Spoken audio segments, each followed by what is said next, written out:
Welcome back to Memorial Stadium. You just saw a tremendous 5A state championship game, one that they will be talking about for a very, very long time. Just an amazing contest back and forth, but in the end, it was Nazareth coming away with a 1-point win, 45-44 over the Lions of Peoria. Well, coming up here in just a couple of moments, we will have the 6A title game, and the two guys who will be calling that ball game are Matt Rodewald and Jack McInerney. And Matt, I don't know if we can top this 5A game, but perhaps East St. Louis and Prairie Ridge will put on a similar show for us. Well, when you're thinking about similar shows, you look back to last year's 6A game, and a lot of the similarities we've been talking about it all week. East St. Louis, same opponent, and we're talking about the same conference, the Fox Valley Conference, the same kind of offense that Prairie Ridge and Cary Grove ran from a year ago. How about the same district? District 155 schools, there's a lot of similarities. They just changed out one part. Well, the similarities are so much interesting, but the only difference is same offense for Prairie Ridge as Cary Grove, except Cary Grove used the fullback to be dominant. Today, you're going to see the quarterback try and be dominant against East St. Louis. And my question will be, what did East St. Louis learn last year against that kind of an offense? It's going to be very, very interesting. We could have a real exciting ball game today. We expect to see that here, especially in the first 5 minutes. Tyler Vasey, we're going to talk about him in a minute, but the offense for the Flyers has been flying around like usual. Ryan Martin has had a spectacular semifinal game, and he's had a great year all year for the Flyers. And he's a young player, but he's got all the tools to be a great player. Last year he had over 1,000 yards. He has over 1,000 yards this year. He's the go-to guy, obviously, coming out of the backfield. They'll throw the ball to keep you off balance, but they like to run the ball, and he's the guy that's going to run it. Eastside brought a lot of fans, as we always expect each and every year, and they're going to get a chance to see Tyler Vasey do a lot of special things out there for Prairie Ridge. What makes Vasey so special? What are we going to see today? Well, he's quick. He's smart. He's got great feet, and ironically, he wasn't a quarterback last year, but yet this year he's broke all the records for rushing in the state of Illinois. Not just for his high school, for the state of Illinois. He's just an exceptional athlete, and he's going to be a showcase today. We're going to put a lot of points on the board, Mark, so strap on your seatbelt. We expect to see a lot of back-and-forth action here, East St. Louis and Prairie Ridge in our 6A game coming up. All right, thank you very much, Matt Rodewald and Jack McInerney. Looking forward to your call of the 6A championship game. Just moments away, East St. Louis and the Wolves from Prairie Ridge. We need to take a timeout. Back with more from Memorial Stadium right here on the IHSA Television Network.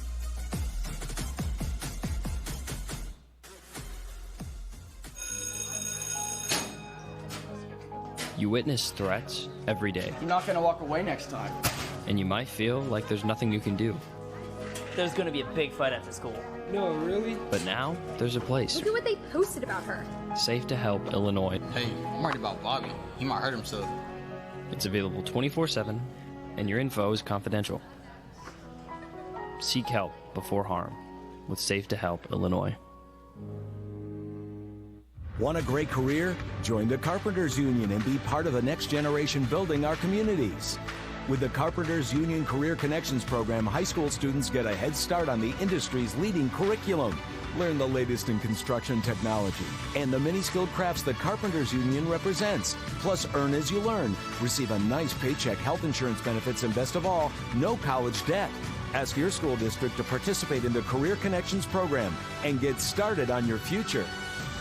Black Friday is here at Menards, and we've got the perfect present for your loved ones. With something for Dad, Mom, and the kids. Everyone in the family will get what they want, even your furry friends. Enjoy the season and the savings. Deck out the tree and stuff your stockings with these great gifts at amazing prices. Hurry in and save big money. These deals won't last long. Doors open at 6 a.m. on Black Friday. Save big money at Menards. How do you predict the future? You create it. You build a foundation, pave a path forward, soak up the journey, and turn experiences into something life-changing. At Illinois State University, we deliver on what every college should promise you: the opportunity and tools to write your legacy every day. The rest is up to you. What will you create? Create your legacy at Illinois State University.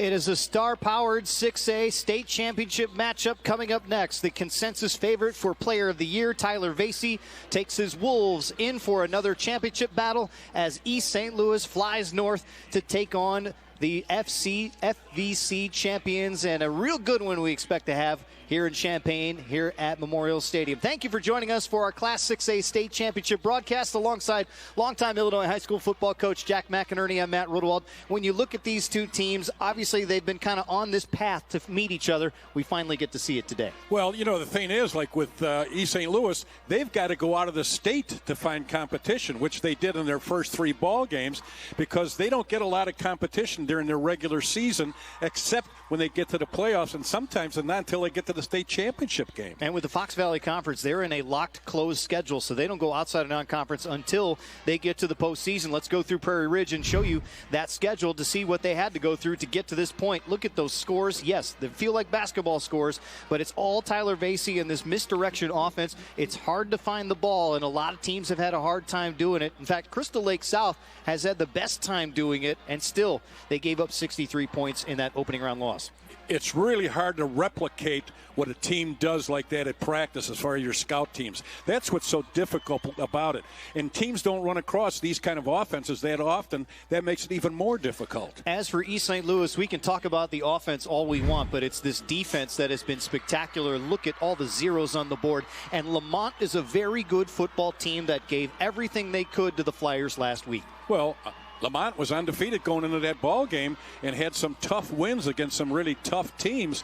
But what happens is East St. Louis has great speed, not only offensively, but defensively. They get to the football very fast, and they get great pursuit to the ball, which is a key factor with defense. The teams are taking the field. We are ready to go for our Class 6A state championship matchup. Tyler Vasey and the Wolves are ready to battle the Flyers of East St. Louis.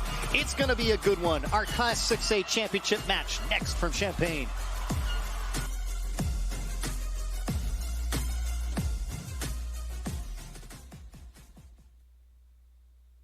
The IHSA Football State Championships are being brought to you in part by Country Financial, proud partner of the IHSA, and by LiUNA. Start your career in construction at liunacareers.org.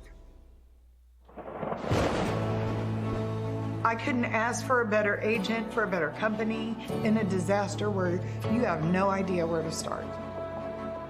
I learned that there's not a given in life. It takes a team. There's people that are going to watch out for us and they care. It's been pretty stressful. Once we saw Lori and got our plan, it's like a huge weight lifted.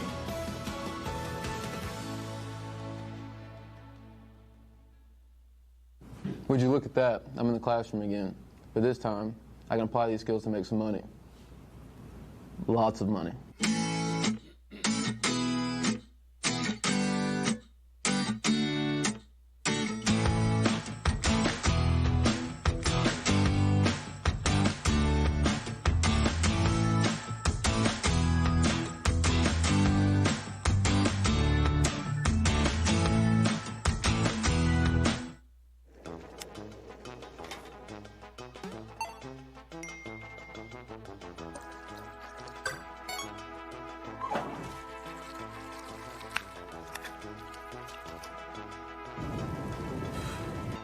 Family dinner with kids, not easy. You know what is easy? OSF On-Call Urgent Care. Get treatment for minor illnesses and injuries in person or connect 24/7 online. OSF On-Call Urgent Care.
Our official, our head referee you saw there is Tom Hugg, a Joliet area crew, a 34-year official in the IHSA.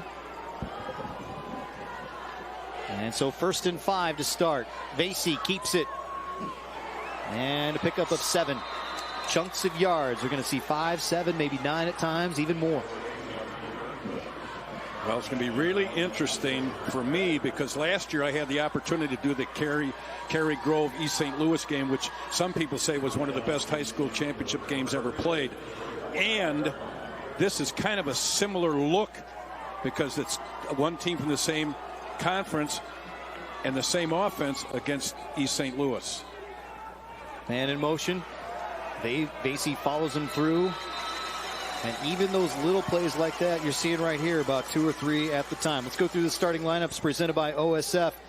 For Prairie Ridge, the men up front, Henrik Nystrom, the senior under center, and John Fallaw, who Coach Shrimp said it's just hard to keep him off the field. Pretty sure he's up at 5 o'clock this morning getting a lift in before heading to Memorial Stadium. Tyler Vasey, we could talk about him all day, but Nathan Greetham is a key to watch, a 1,300-yard rusher as well.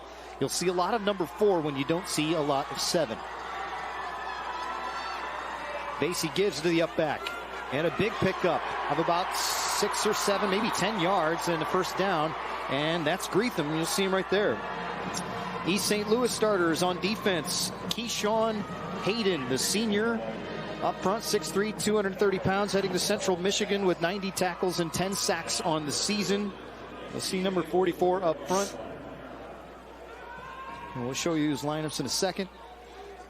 Just an interesting look here for Prairie Ridge folks at home. There's a quarterback right there that averages 290 yards running the football. Not passing, running. He only averages 23 yards a game throwing the ball because they only throw it twice a game. And it's Greetham ahead with this misdirection. How important is it just to find the football on defense? Well, it's really tough. And you know, it's, as we mentioned, it's tough to replicate in practice for East St. Louis this kind of an offense because you just can't do it in less than a week's time. And you don't run against an offense like this that often in the regular season. And you certainly never come up against a quarterback as talented as Vasey is in running this particular offense. Flyers like to go 3 down linemen, but there are 5, maybe 6 on the line of scrimmage right now. Vasey's going to keep it, gets a block, tries to get to the outside, but this Flyer defense is flying to the football, and they get back to the line of scrimmage. That's the one factor, is that Prairie Ridge has not seen any speed like this all year. The Flyers do fly, as I've mentioned a few times. They're going to have to. It's so easy to do. And one of the things you got to remember from a coaching standpoint is when you're playing against a team that's got great speed like the Flyers do, to negate that, you run at speed. You don't run away from it because they'll run you down. You run at it. The Wolves have completed 14 passes all season long. This would be a traditional passing down on 3rd and 9. Vasey will keep it. Sneaks about 3 or 4 yards. Stopped by Keandre McClendon. That's a 6'1" freshman out there playing D-line for this East St. Louis squad. You get a look at Chris Schrempf, his 21st season, 178 wins. Of course, his 5th state finals appearance. Runners up to this East St. Louis squad in 2019. We're going to get a timeout here. And we will have that timeout right now. Something didn't look right. So we'll take a break as well. We're just getting started here in Champaign, East St. Louis and Prairie Ridge. A couple minutes gone by here at Memorial Stadium, scoreless.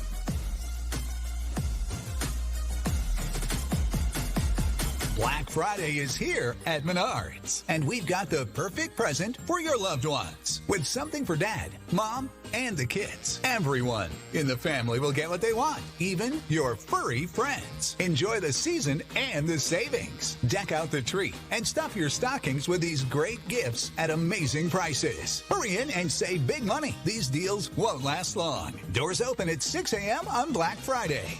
Save big money at Menards. There are more than 20,000 ways to experience Illinois State. Hey, what's up? You ready to go to class? What kind of Redbird will you be?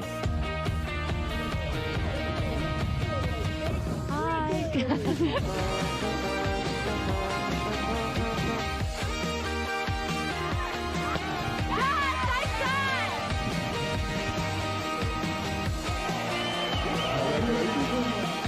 Create your legacy at Illinois State University.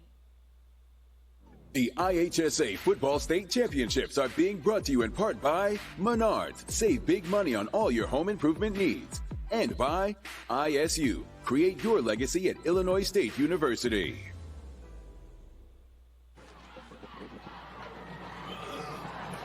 Coming out of the timeout, this will be a 4th down for Prairie Ridge on the opening possession of this one. Matt Rodewald, Jack McInerney with you at Memorial Stadium here in Champaign. We'll see how they line up and how they attack this Flyers defense on a big 4th down. They need to get to the 31. Vasey will throw. Oh, he's wide open. Over the middle, caught. That's Luke Vanderweil inside the 15 and driven down at the 13. Just the 15th pass completed all year from Prairie Ridge. Well, you have those defensive backs so focused on Vasey at quarterback that they're looking in the backfield right now. You can see them looking in the backfield, and they're not keeping up with the receivers. And also, he was wide open. The linebacker didn't get to him because he was too concerned about stopping Vasey on any kind of a run. A 24-yard pickup, nearly a season long in terms of yardage, and a new set of downs. All they got to do is throw it one more time, and they'll have caught up to their record for 2 passes in a game. Jack Finn in motion. It's Vasey keeping it, but nowhere to go. Penetration up front, and we know that front 4, front 3 is big enough and quick enough to get through there.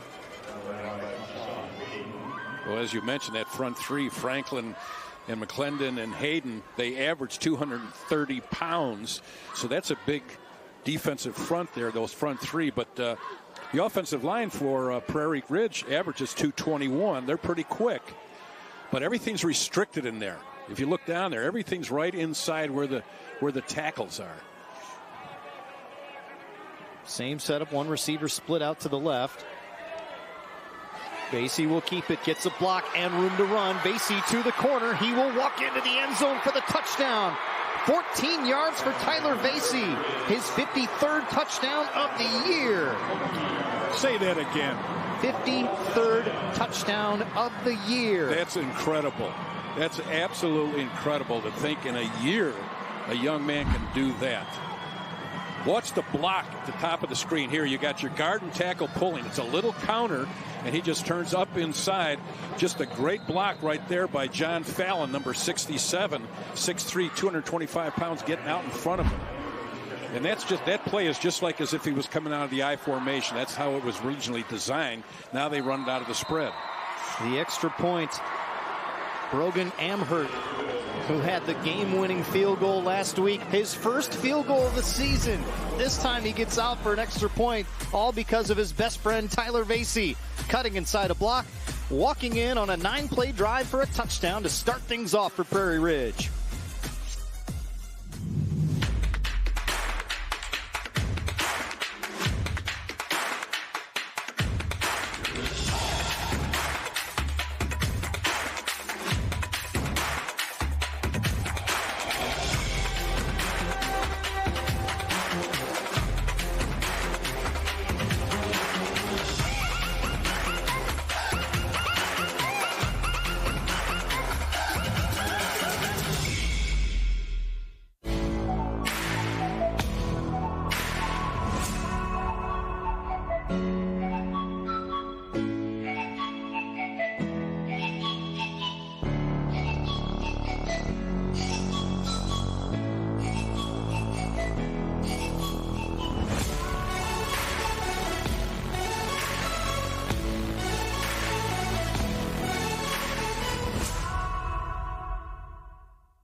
Let's watch the touchdown again from Prairie Ridge. We love blocking, Coach. Let's see the kickout block. Well, there's 67, John Fallon, number 62, Ethan Goodshell, and that's exactly why right there Vasey has 53 touchdowns. It's because of his leg, yes, but it's also because of the size and the ability of those linemen to get out in front of him, and that was just a great job by Fallon and Goodshell on the offensive line. Good shot right there at John Fallon. Amherst, the kickoff. It's a short one. Picked up a rather fair catch at the 27-yard line. Tyler Vasey. Which record would you like to go with? Let's start with the single-season rushing record. The state record at 3,776 yards coming in. So you can add probably over 3,800 on that drive total now. But his numbers, I mean, how many different ways do you want to break it down? He had a wonderful season going into the playoffs, and then he hit a new level of yardage where he was talking about 171 yards against St. Ignatius being kind of that's not good enough. He was doing 500 a pop in some playoff games. He averages 316 yards a game himself of total offense. To Ryan Martin, the first carry for East St. Louis, and the penetration on first down from this Wolves defense. To Ryan Martin, the 5'10 junior with some MAC offers. No gain on that one. Robert Battle is your quarterback starting a year ago. He's the signal caller again for East St. Louis, and they'll spread it out. They want to go side to side if they can, use that speed on the edge. They've got great athletes, and they have great balance offensively. And, of course, when you have Martin at tailback, he can bust one at any particular time. But Robert Battle, the quarterback, is the catalyst. Battle to throw, caught, and outside the 40-yard line. And the pickup there by Caden Rogers, his first catch of the day. Check it, it's Jesse Watson, who's got all sorts of D1 offers. This is just a good slant route at the top of your screen, the bottom of your screen right here. Gets up inside the cornerback, but he's right in that dead spot between the linebacker and the quarterback. Good delivery of the football by Battle. This is what you're going to see with East St. Louis. You're going to see great balance. Completely different than what you see from Prairie Ridge. Completely different philosophy, completely different offense. Trips right to the short side. Watson, a team high in receptions on the year. Here's Battle on the run. He'll turn the corner. He won't stay in bounds, but he will get the first down and a whole lot more as Logan Harlow shoves him out. Let's go through the East St. Louis starting lineup, and we talk about a meat wall from game one. How about a D1 wall in game two? Paris Patterson heading to Arkansas. Brandon Henderson coming here after flipping his commitment. He's had a fun week this week. And also Miles McVeigh, number 58 you see on there, heading to Alabama next year. The skill players have D1 offers all over the place, including Jesse Watson, who's getting Big 12 offers each and every day. To Ryan Martin, kicks out to the right side, gets to the first down, gets out of the tackle for a minute, and they're going to mark him a yard short, actually, of the first down. Speed, skill, talent all over the field for East St. Louis. It really is, and that was just a perfect job right there of Martin. Gives you an idea, an indication. Looks like he hurt his shoulder. You can see he's got some bandages under that shoulder.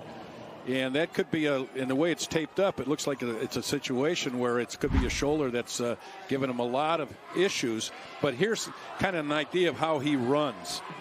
He's got great feet and great effort. He's only 190 pounds, but he runs with a lot of power. Here's Martin again, getting around to the left side. Won't be able to. Oh, he does cut in and breaks out of a tackle. Tries to get to the corner, and he will for the touchdown to Ryan Martin. Escaped a couple of tackles. 34 yards. He scampers to pay dirt, and East St. Louis a chance to tie it up or take the lead. Well, when you have an athlete of that caliber running behind an offensive line, as you described earlier, you can see how everybody's blocking everybody off. But look at the moves and the quickness. A good spin move right there, and just good speed down the field. And, of course, he's a veteran for East St. Louis from last year's championship game. He's only a junior, but he started half the season as a freshman. Puts him over 1,400 yards rushing on the season. This is Rico Bond, who's going to try the extra point straight on. You'll never see these He'll fake again. it. And pressure coming. Throwing towards the end zone. Caught. Converted. And guess who? And the two-point conversion for Antoine Hayden, the defensive star, coming over the offensive side to make the conversion. It makes you almost think, was that going to be a fake initially? Because the last time I saw a kicker like that was George Blanda. It was a high snap. They and that had no caused choice. it. But see, this is something that's practiced also by good football programs. The scramble drill. When something like that happens, you can't just say, okay, what are you going to do? Once in a while on a Thursday before a Friday game, you'll just run that a couple of times. Okay, it's a bad snap. Where are you going? And that's exactly how they react. Good, strong football teams react to those kind of situations. And if you're a wingback on that extra point try, you understand your responsibilities to get out in the flat, and if you're on the end, you're the tight end to get some sort of out route going just to give some options. So that was well executed by East St. Louis. Bond will kick, taken by Vasey. Vasey in the middle of the field, and he will be knocked down at the 25. So he's on kick team. He's on offense. He'll have all-purpose yards. And Vasey responsible for 50 yards on the opening drive. He'll have more here coming up. The second possession of the afternoon for Prairie Ridge. And to Ryan Martin, his 22nd touchdown of the season. Of course, he's had a great season, but he's dwarfed by the numbers of Vasey on the other side. Exactly. There's no doubt about that. Vasey under center. He'll keep it. Left side. Gets to the outside. Can he turn the corner? And he will get a first down at the very least. That's the kind of run that we've seen in the postseason from him. That would have been a touchdown because he was able to turn the corner, but with East St. Louis' speed, maybe not today. And they have the angle. He had the angle, and he almost broke that one, but you're exactly right. I mean, this is the type of situation where you're going to see what kind of an athlete Vasey really is. But I also think the fullback's going to play a big role today.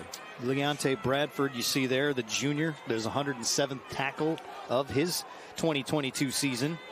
They go belly give, and maybe about 2 or 3 Greetham. So the lineup with Greetham behind him. It'll be Finn to the left and Vanderweil to the right. And that's a couple of running backs just weight-wise. It's important to note that 170, 175, and 210 in the middle. It's some pretty good size in terms of running backs running this misdirection offense. Well, usually it's the fullback quarterback here. The wide receivers in this particular case end up being more blockers than receivers. Well, I shouldn't say receivers because they rarely throw the ball. Vanderweil in motion. Vasey follows him, and it's maybe 3 more. You talk about first down being important. Both coaches talked about 3 yards. They've got to make sure one can get 3 yards, the other will limit the 3 yards. As we look at the starters for East St. Louis, Keyshawn Hayden, the Central Michigan commit, 90 tackles and 10 sacks on the season. Dominic Dixon has been outstanding with 11 sacks for the junior. He's going to be staring at a whole lot of offers to play at the next level. And then Jayon Jackson, when they do throw, don't throw to him. 4 interceptions, a team high for East St. Louis on the year. This is a big third down right here. Vasey, nowhere to go. Stuffed immediately. And it was Shamon Hamilton, the sophomore off the bench, rotating in and getting the stop. 4th down and 2.5. Starting lineups presented by OSF. I'd be real surprised right here if he goes for it, and it looks like he is. But one of the things that you got to understand when you're looking at a team like Prairie Ridge, they're a running team. If they get behind, they really don't throw the ball effectively. So East St. Louis's game plan is get them down early so that we force them to throw the ball. They converted through the air on 4th down last time. They'll try it again. This time it'll be Vasey. Misdirection keeps it. First down. And you really have to like the design of that play. Joe Terhar, the offensive coordinator, calling plays, making sure that his offensive line that is on average 261, kind of shifting right, a little left, a little back and forth. Now here's the touchdown run right there. You saw his guard and tackle getting out in front of him, and it got him in the end zone before, and on this play it got him a first down. Those linemen run extremely well, and they take advantage of that. 1st and 10 from the 47 of the Flyers. Vasey will throw. Steps right side, and it was knocked away. A flag came in. Vasey's pass he looked towards his right for a second, then threw to his left. Vanderweil got free for a second. Let's credit Michael Tillman on the breakup and figure out what the penalty is. It didn't look like he was expecting the ball right away. Well, there's your chop block that we discussed earlier. when it's a quick pass, you want to get the hands down of the defensive lineman, and occasionally that's how you do it, because if you go for their knees or below their waist, they're going to bring their hands down to protect their knees and their hips. And this is exactly what this call is made to prevent, is injuries that those caused over the years. So that's going to move it back by a lot.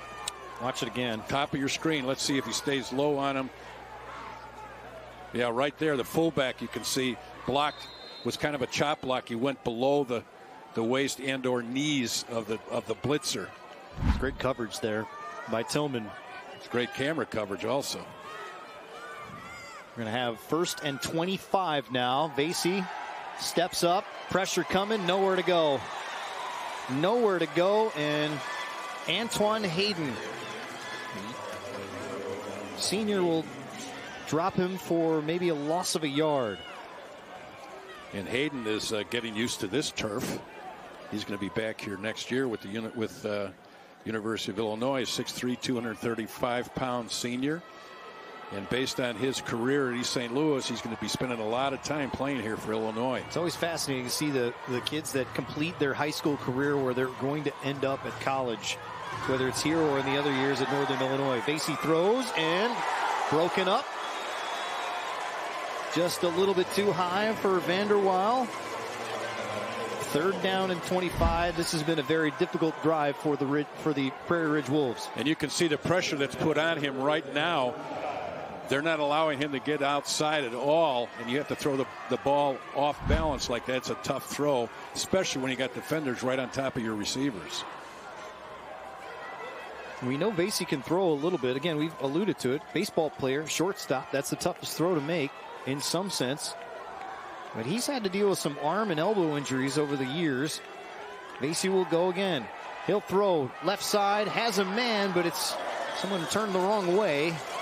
And it certainly looked like it was Tomasewicz, who's got 8 catches on the year, but not that time. Brings up 4th down, and they'll punt. Well, Prairie Ridge has already extended their passing from their regular season, where they averaged 2 passes a game. They've already thrown, I think, about 3 here in this ball game in this first quarter. 3 on this drive. Vasey is 1 of 4, or 1 of 5, I should say. And he was able to hook up on pass number 1, and that's been it. Low snap. And that's Miller on the punt. And it's going to roll at the 30. And Landon Miller's punt is going to start us off for East St. Louis at their own 27-yard line. How'd they get here? Well, East St. Louis came in last night. You got to have the routine. It's tough to come up in the morning for these 1 o'clock games on Saturday. So they drove up last night from the Metro East area. And for Prairie Ridge, they're out of Crystal Lake, the northwest part of Crystal Lake. So it's a little further to get down here from that area of McHenry County. But it has to be a joy, a 2-lane road of Route 47 the whole way down. In every town on the way. Darren Sunkett still doing it after all these years. Head coach for East St. Louis says coaching ball keeps him young. Just going to do it till it's not fun anymore. To Ryan Martin. Having a lot of fun getting to the outside, and that's going to be a big pickup of about 15 yards or so. When you have athletes like this, it can make it fun. Watch it again. Again, those big linemen getting out in front. He just bounces it outside. The play was designed to go inside, following those big guys. He just bounced it outside. Picks up a 1st down. Outside again, it's Martin with a blocker in front of him and gets back to the outside, dragging tacklers down to the 20 and finally pulled down from behind. He is a load. And 38 yards on that pickup. He's hurt. And that shoulder is bothering him. And let's watch it again. He's really smooth. I mean, it's just not, he doesn't have tremendous speed going down there, but you can see right there, that's where the shoulder was re-injured on it, at least temporarily. All of the kids came land on him. I think Palmer, if I'm not mistaken, might be his backup, who's a very effective running back, unless it's Woods. 18 yards per carry on the ground so far. We'll see how that changes, if it changes at all. That's Christopher Bennett. They've got so many running backs. They've got a stable of running backs. Looks like Bennett will get a lot of the workload from now. And they go inside the 15. Again, Prairie Ridge had it to start things off. They're worried about chasing points, especially with their more one-dimensional offense. East St. Louis knows that, wants to get out ahead and try and force the issue. Here's Battle. He'll keep it and throw it. Plenty of time. Rolling to the right. Flag comes down. That is incomplete to Watson. A little strong for him coming in. Holding. And that's going to be holding. And when you have all that time, it is hard to hold your blocks. Is that a play on words? I went to school for that sort of thing.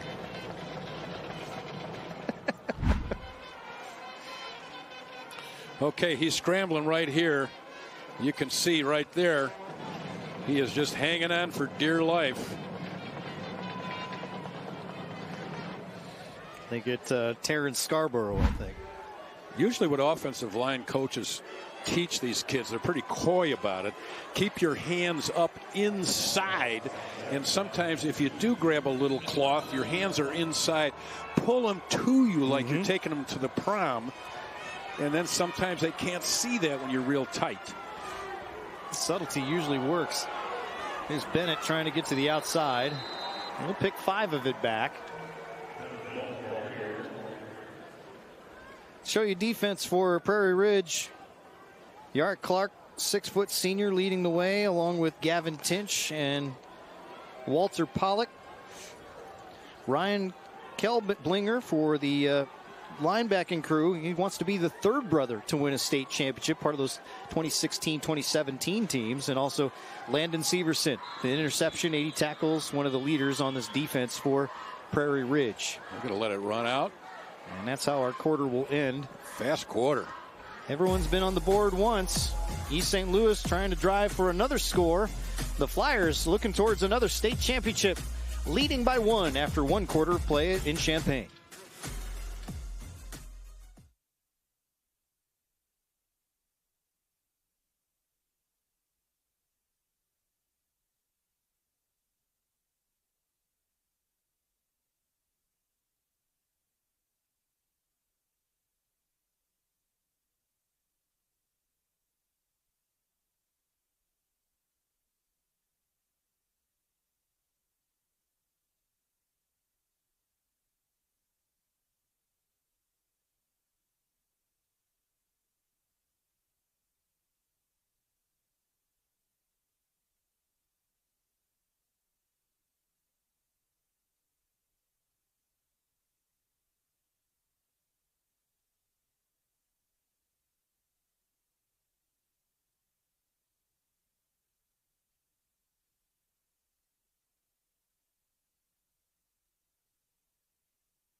Heading into the second quarter here in Champaign of our Class 6A state championship game. Matt Rodewald, Jack McInerney with you here in the booth. And let's send it downstairs to the third member of our crew, Darius Joshua. Darius? Yeah, Matt and Jack, the East St. Louis community has had a heavy heart for the last 3 years. In May of 2019, promising young football player Jalen McKenzie passed away. And speaking with his mother, Sakina Gunner, she tells me the team wears wristbands with his name on it and also the phrase "just finished," something that Jalen always did when he was on the football field. And while his youth team has retired his number, this year's team is using a player to wear it as well. Ryan Martin is the one wearing that number this year. Each year they've had an annual parade in his honor, and this coming Tuesday on his birthday, they'll be holding it again on November 29th, which would be his 18th birthday. He would have been a senior on this year's squad. All right, Darius, thank you very much. And obviously when you lose a teammate, when you're a classmate and you get to this point, you imagine what it would have been like to have him here, and that's clearly on their minds. 3rd and 15 as we come out of the timeout. And at the 25-yard line, check at the 24 officially, they've got to get to the 10. Battle will throw, and he's got a running lane in the middle of the field. He'll get to the first down marker. And that quickness for Robert Battle will pick up the chains and move him. First down and goal coming up. And we're calling him Robert, but his teammates call him Pops. Good job right here scrambling. Anytime you got a quarterback that can keep plays alive with his feet, you've got an advantage, and that's certainly what East St. Louis has. They've got a quarterback that can keep plays alive with their feet. And as I say that, Prairie Ridge has got a guy that can keep plays alive with his feet, but that's a good shot right there of Pops Battle. And Pops doesn't look like a Pops at all. He is getting up and down the field just fine. 17 yards in that pickup. Spread set there. And it's Martin back in there towards the goal line. He'll score. To Ryan Martin, battling a shoulder injury and battling his way through. 8 yards for the touchdown. He is doing it with one arm. As you can look, he's running off the field with one arm down. And he's trying to hang in there. Some serious toughness from Martin. And another touchdown, 14-7. Good job right here by that big number 70, Paris Patterson, 6'5", 300 pounds. And he's on his way to Arkansas, and here he's leading a 180-pound runner into the end zone. So we kind of give him 3 and give Martin 3. Extra point on the way. Rico Bond's extra try is good. It is 15-7 for East St. Louis. To Ryan Martin, feeling pain in that left shoulder. 2 touchdowns so far on the afternoon. 23 on the year. Another one behind that big offensive line. Well, there you can see that big tackle getting out in front of him. And good job by Martin following him into the end zone. But anytime you've got big players like that and they can run, you know, years ago you get a player like that, and he could hardly walk, more or less run, and that's what kids are doing now. And he's 6'5". Now, what I think is interesting is last year, Patterson weighed in. I kind of checked the rosters from last year because I kind of find some of these things interesting. Paris Patterson was 6'5", 340 pounds. So he dropped 40 pounds. He's down now to 300 pounds, and that's one of the reasons why he was able to pull and lead Martin up into the end zone. And all of these offensive linemen, based on last year's rosters and this year's rosters, have all lost some weight, which has really helped their ability to run. Short kick picked up by Vanderwale. And Prairie Ridge will start there. That's called getting college ready. Yeah, you're right. That's exactly what that is. And a lot of the colleges tell those kids, okay, you're going to, you know, we want you to drop this amount of weight during the summer, and this is what we're going to play you at, or we would like you to play at. I imagine Nick Saban had a very direct conversation with Miles McVay about a similar situation. Here's what we want you to do. Can you get this done? I think the answer is yes, sir. The Mediterranean diet. So they go I formation set. This is a little different. And Vasey under center. Split one receiver out left. And they go traditional option, but nowhere to go. Drop for a loss. And that was Naz Cobb, the sophomore. Check that. Bryce Harrison with the stop. Watch this. Loss of 7. Well, now earlier in the pregame, I saw them running out of this formation, and they were throwing the ball a little bit more. So maybe they're trying to see what adjustment East St. Louis would make in the secondary or linebackers would make to that particular set. They bring Landon Miller on. And they go back to the wing.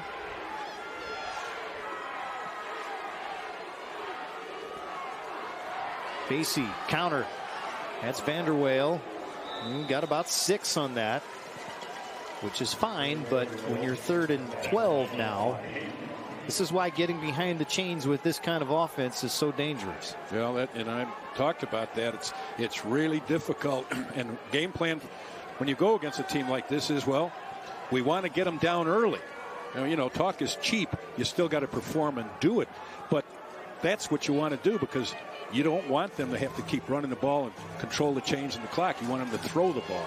We've talked about first down, but they've not done it on 3rd down. Double pass back. Basie tries to get through 3 tacklers, and it's not going to work. Stopped at the 29.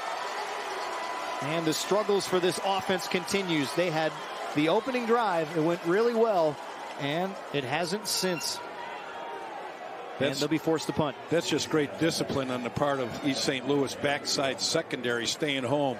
Oftentimes when you see a move like that in high school, they all flow to the ball, but they're coached to stay home because those guys that are further back, they're not going to make the play over on that side of the field. So stay home and look for counters and bootlegs and misdirections, and that's exactly what they did. Miller is the punter, standing at his own 15-yard line. 33-yard average on the year. That's going to go for more than 33. That is a great punt. Look at this roll. And it's going to get picked up by Watson, who's nice dropped at the 5.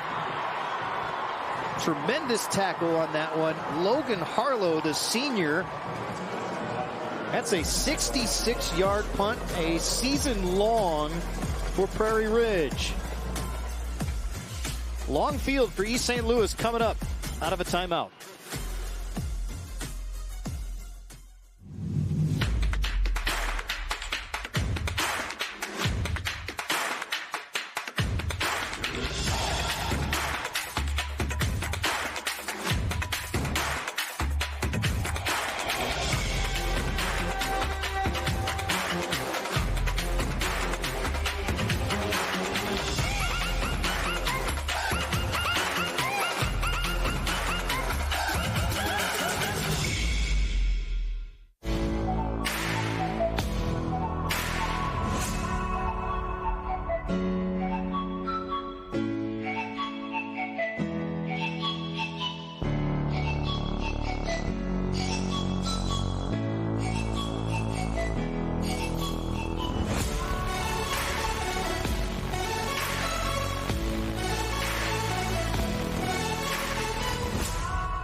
Watch this punt again.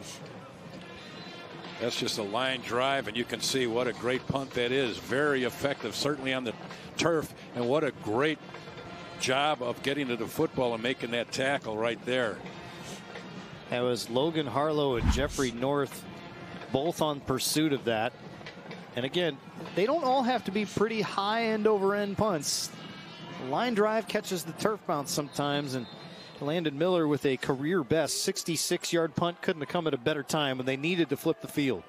Well, coming now into this offensive set for East St. Louis, they've had 144 yards rushing.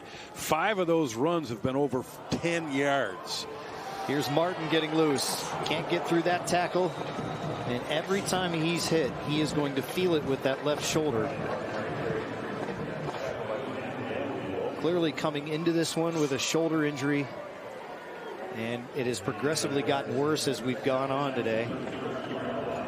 The other part of that is it doesn't help to be bouncing on that turf when you go down, because the turf doesn't give. There's a spring to it, but not much. Not enough if you've got people landing on you. Right. That's where you're thankful the weather in his eyes is at 50 degrees on this afternoon. And he's going to be dropped at about the 15-yard line this time. Close to a first down. You know, Martin he's had a good workload, not an overly heavy workload like we've seen with some of our athletes that we've had over the course of the weekend, but he's already closing in on 10 carries, which is essentially putting him on pace for 30 to be the workhorse today. We've seen a lot of workhorses over the weekend. We've had so many records, various records set for the different classes. It's been just really an unusual weekend for that. I believe we are fixing the chains. Got to have the clip on the right line. That's always a big help.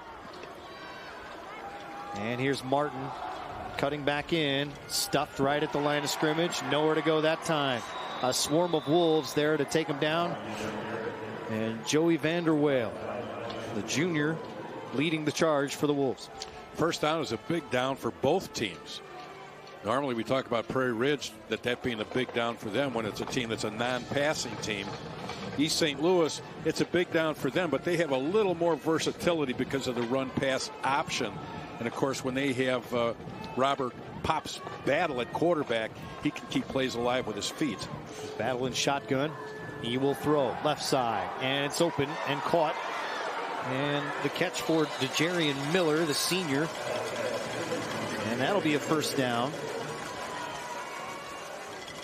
I think if you're Darren Sunkett, you're okay with just churning some first downs and taking some time off the clock and chunk yardage. He's in no hurry to give the ball back to the Wolves. It's a good catch right there by Miller, his 24th catch of the year.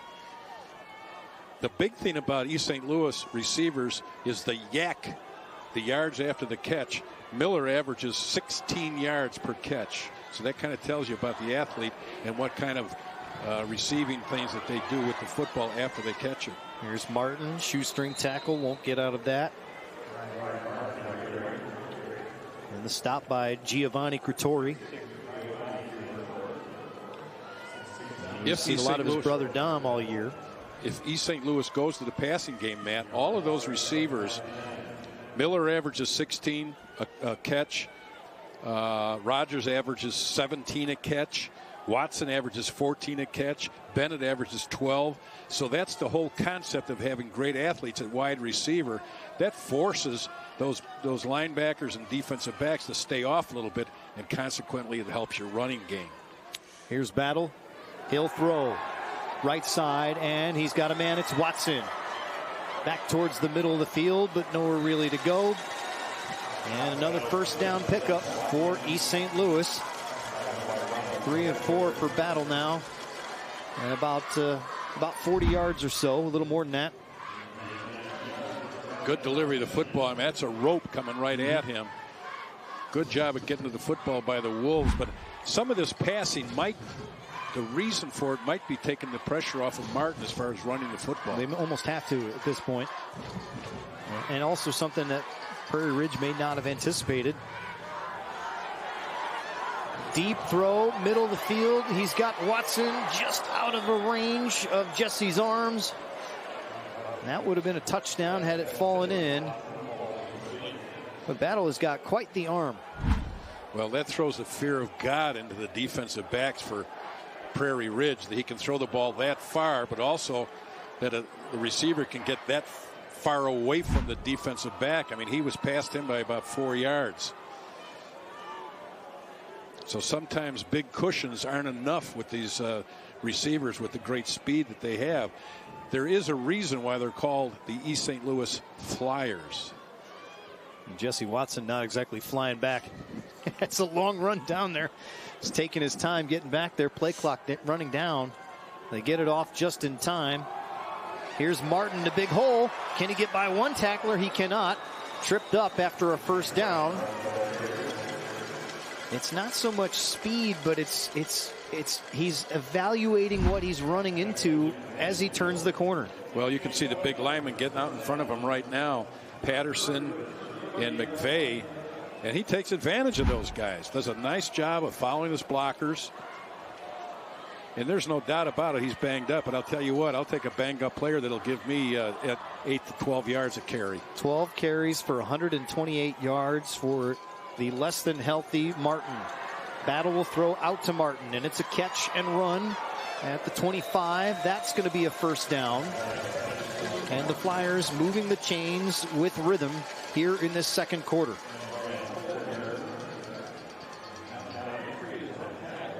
A lot of versatility in that offense. A lot of great athletes. Very well-coached team. And again, we mentioned in the open, they don't have a lot of problems in Illinois with the competition. They have to go out of state to get some competition, which they did in their first 3 ball games. In fact, they went as far as going to Georgia to get a ball game. Battle will keep it, and he'll get about 6 or 7. Yeah, they played at Canton, Hall of Fame, side of the Pro Football Hall of Fame, against St. Francis out of Maryland. They played Christian Brothers. They played DeSmet to end the season. They went to Georgia, lost a tough one, 10-8 against Creekside.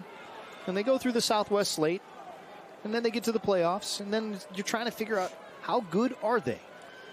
Yeah, because they really don't get a lot of competition during the regular season. And they don't get a lot of kids that get a lot of reps because they end up having a lot of blowouts in the regular season. Here's Martin to the sideline and another first down. And there are a ton of holes for him to run through. There's some fast healing there. That didn't look like that arm was too bad. See the move right there. Good deke outside, setting up that move on that cornerback. This drive started at the other 5-yard line, and it's taken a ton off the clock here in the second quarter. More than 5 minutes at this point. Battle will hand it off after a brief hesitation. Martin walks into the end zone for the 8-yard touchdown. He was just setting up the blocks at the line of scrimmage right there. Very interesting run for Martin, but shows you his mentality as far as running with the football and using those exceptionally big and very versatile offensive linemen. You can see right here, it was not a real good handoff between him and Pops, but then he cut it back up inside. It was not originally designed to go outside. It was more going to be more of an outside option. 12 plays, 95 yards, 5-12 on the time of possession there. Rico Bond's extra point is good. And to Ryan Martin, you saw no celebration. And this is why. He's tired, he's hurting, he's ready to go home. He just wants to win the state championship and call it a day. He's doing all the work he needs to do. Taking a sigh of relief in the end zone, a 2-touchdown lead for the Flyers. What rhymes with great? Participate. Where does greatness start? Here, in the classroom. On the stage. In the pool. On the field. Where will your greatness take you? To better grades. To more friends. Yeah! Be great. Participate.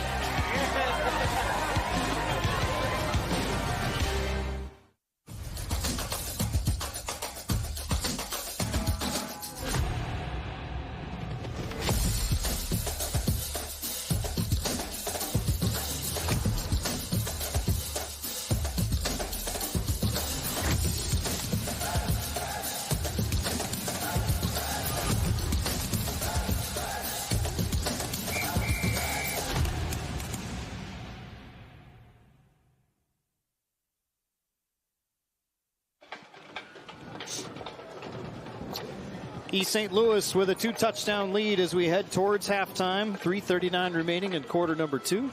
Matt Rodewald, Jack McInerney back with you at Memorial Stadium, our Class 6A game. Midway through here on this nice and warm late November afternoon. We will take it. A lot of dominance here by East St. Louis, 254 yards to only 85 for the Wolves of Prairie Ridge. Macy takes the short kick. And he'll start at the 33-yard line. Let's send it down to Darius. Yeah, we've seen Ryan Martin score 3 touchdowns here, and it kind of makes a lot of sense why. You see up front, they've got big linemen up front, and they're led by 6'6", 358-pound tackle, the second-ranked player in the state of Illinois, according to 24/7 Sports. Miles McVay going to Alabama. He committed this past summer, and in an article I read, he had a limo escort to that commitment as well, so he went on and pulled out all of these stops heading to choosing his college destination. But along that line, he's also joined by Paris Patterson, who is going to Arkansas, and Brendan Henderson, who's going to Illinois, guys that you mentioned as well. So I expect a few more runs for Ryan Martin behind that big offensive line. All right, thank you, Darius. Get a look at Miles McVay there. And on the field right now, they're attending to Tyler Vasey, who was hurt on that kick return. He gets up and walks off his own power. And he was shaken up a little bit. He's going to have to come out for a play on offense here. Yes, he is. Getting back to that offensive line of East St. Louis, 4 of those 5 kids were starters last year on the team that was in here for the 5A state championship game. So that kind of gives you an idea of the experience that they have coming back. And East St. Louis, we talked about Nazareth playing a lot of young kids in that last ball game, that last great ball game that we had. East St. Louis always plays young kids. They've always got sometimes freshmen, but oftentimes a lot of sophomores playing.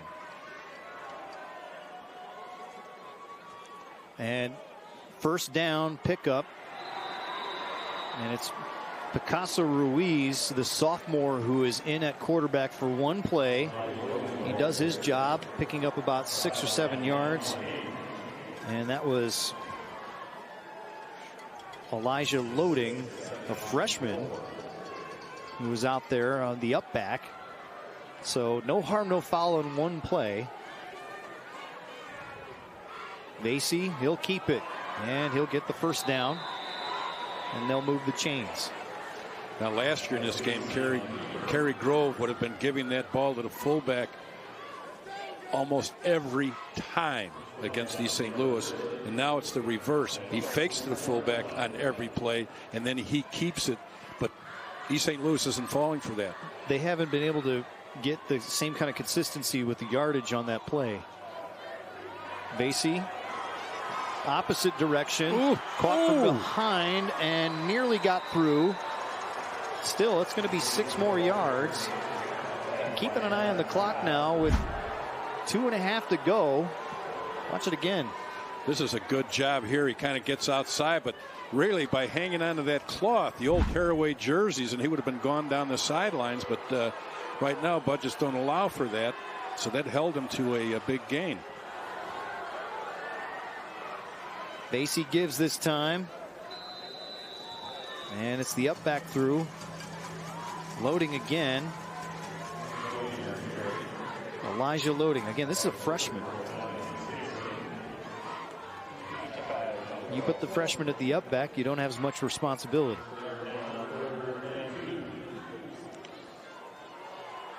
They are still over on 3rd down. This is 3rd down and 2.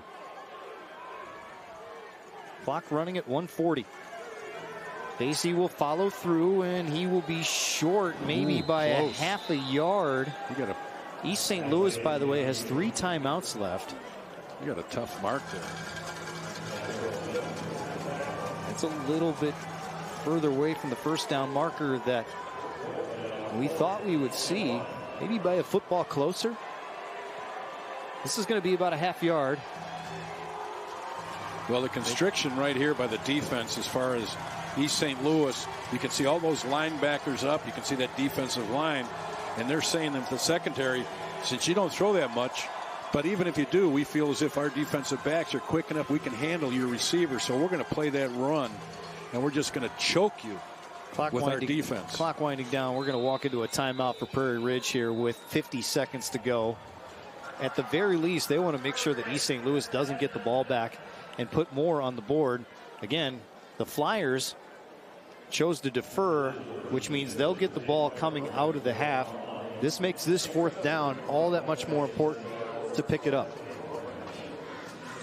We had one exciting game So far, it's been a good one. East St. Louis been in control. Our next two games are the ones a lot of folks in the Chicagoland area looking to watch. Mount Carmel, #1 all season long, 13-0. But folks in Batavia would like one more down with clock on it this time. Yeah, the Bulldogs and the Caravan will do battle in the 7A title game at 4 o'clock. That is scheduled for 4 o'clock. We anticipate that to be a little bit after 4 o'clock. And then the 8A game. These two teams looking all year to face each other. Of course, it'll be Loyola and Lincoln Way East. Both teams ranked in the top 4 or 5 in the Chicagoland area all year long. Loyola's lone loss coming in Week 9 to Mount Carmel. And Lincoln Way East just continues to truck along quietly in their own little undefeated world. They hit under most the of the radar. attention's on the Catholic League. So we're looking forward to both of those games coming up here on the IHSA Television Network. 4th down and a half a yard for Tyler Vasey and company. They'll sneak it, and they'll get it. And by about 2 yards. Clock stops. The Loyola coaching staff talking to certain riders going, where do you think they're going to be? There's only one there up there in Wilmette, and that's Lincoln Way East. So they're awfully familiar and paying attention more often than not to what's going on in Frankfort. Here's Vasey again, down to the 40. The 17th carry of this first half. Will they move quickly here? Well, one timeout left for Prairie Ridge. They're just trying to set themselves up for the second half. They want to see what adjustments they need to make, so that's the reason why they're doing this. Vasey will throw a couple of crossing routes to work with. He'll have room to run. Nearly faked himself out of his shoes. He does get out of bounds with 8 seconds to go. Brogan Amherst has attempted 1 field goal all year, and that was a 29-yarder. I think we're out of that range right now. Watch it again. You can see the crossing route right there, but East St. Louis was in the zone. They just let that receiver come right into them. And, of course, Vasey had nowhere to throw the ball and tried to scramble out of it. Landon Miller is going to come off.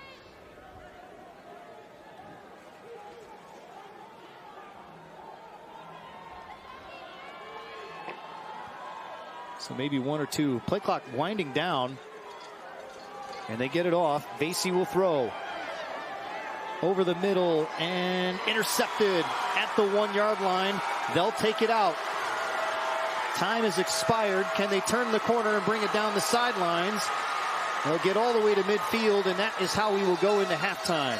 So the pick from Sale Reyes, the sophomore, seals a very good first half for East St. Louis with a 2-touchdown lead at the break. Very impressive right here. East St. Louis showing all the speed that we've heard about and that we saw last year. Really good job right there at jumping on that route, and then a good return. It would have been besides the fact that the clock ran out, it would have been a lot more if this been in the third quarter for them, but they got out of trouble here.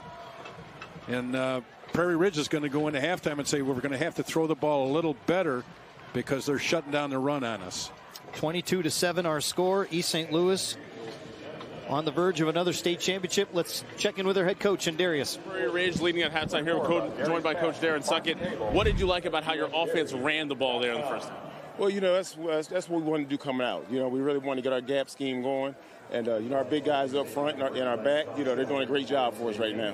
Obviously, a pretty good example of how your defense has played there right at the end of the half as well. Prairie Ridge scored on that first drive. Not much after that. What did you like about what you did defensively? Oh, we're flying around. It's relentless effort out there. And that's what that's our motto.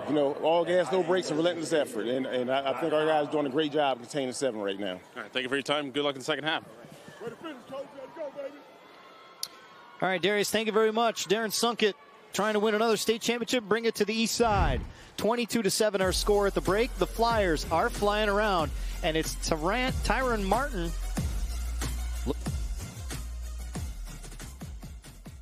From the days of the one-room schoolhouse, public schools have always been the heart of our community. It's where our students learn and are inspired to dream big, where we cheer on our teams under Friday night lights, and where parents, teachers, students, and loved ones come together as one. Now, More than ever, our public schools unite us. This message is brought to you by the Illinois Education Association, IEA, because we are stronger, united. For extraordinary moments in life, you should never have to settle for ordinary healthcare coverage. That's why at Blue Cross and Blue Shield of Illinois, we put the extra in our plans. Extra me time to catch up on your faves, with telehealth visits included. Extra peace of mind, knowing a nurse line is here 24/7 for those unexpected moments. Visit us at bcbsilextra.com to enroll. Because extraordinary coverage should come with extraordinary extras. How do you predict the future? You create it. You build a foundation, pave a path forward, soak up the journey, and turn experiences into something life-changing. At Illinois State University, we deliver on what every college should promise you: the opportunity and tools to write your legacy every day. The rest is up to you. What will you create? Create your legacy at Illinois State University. Black Friday is here at Menards, and we've got the perfect present for your loved ones. With something for Dad, Mom, and the kids. Everyone in the family will get what they want, even your furry friends. Enjoy the season and the savings. Deck out the tree and stuff your stockings with these great gifts at amazing prices. Hurry in and save big money. These deals won't last long. Doors open at 6 a.m. on Black Friday.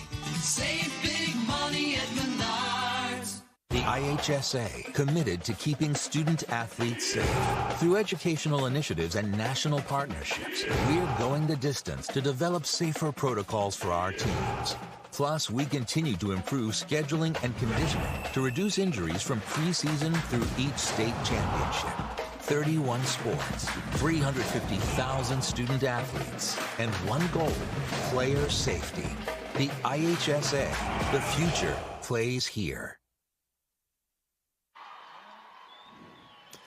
It is a 22-7 lead for East St. Louis in our Class 6A state championship matchup over Prairie Ridge. We're at the break here at Memorial Stadium here in Champaign. Always fun to be here, and always fun here at halftime as we get a chance to talk with Craig Anderson, the executive director of the IHSA. Good to see you again. Thank you, Matt. Great to be back and here in Champaign with this beautiful weather. How about this, 50 degrees or so? You think you can take this for a state championship spin every year? I wish we could. Yeah, this is awesome. Tell me about just the fact that being back in the fall, and this is like the first year where we've all felt like we're really, really back to normal with sports and the rhythm of the sports calendar for the IHSA. Yeah, it's been tremendous. You know, we've had great fall activities so far this year, great championships leading up to what we're seeing here yesterday and today, kind of culminating the fall this weekend. So it's great to be back. Obviously, things feel very normal. Return of so many fans back and enjoying this experience, and back on television to let the viewers see what good things our student athletes and coaches do day to day. And getting back to normal means occasionally you hear a little chirping at officials, and what ends up doing as a result of COVID, and people saying, you know what, I don't want to go back and do that, which means we have a shortage of officials. How much are you really trying to push and encourage people to think about going out and being official here in Illinois? Well, it's absolutely something we continue to encourage. We're looking to engage younger students that are interested. So right now the licensing age is 17, and in December we're going to approach our board about doing a junior officiating opportunity, so getting down to maybe the 14, 15-year-olds and let them license, get some experience at a licensing fee that is much lower than traditional. And so, yeah, hoping to get started with a younger age and create that interest early. But we need people to take some thought about it, because in all sports we need more officials. Right. We saw a number of football contests this regular season get moved out of the Friday nights to a Thursday or Saturday. So, yeah, if people are out there, itching to get involved and give back to a sport that they maybe played, we'd love to have them. And it's going to continue to stay that way, the Thursday night type schedule from time to time. And how does it affect the girls' sports, so to speak? I mean, we can talk about football and basketball all you want, but I'm sure there's a real shortage in some of those sports that don't get the television time that football is today. Yeah, for sure. Volleyball is one that sticks out. We have so many girls that are out playing volleyball.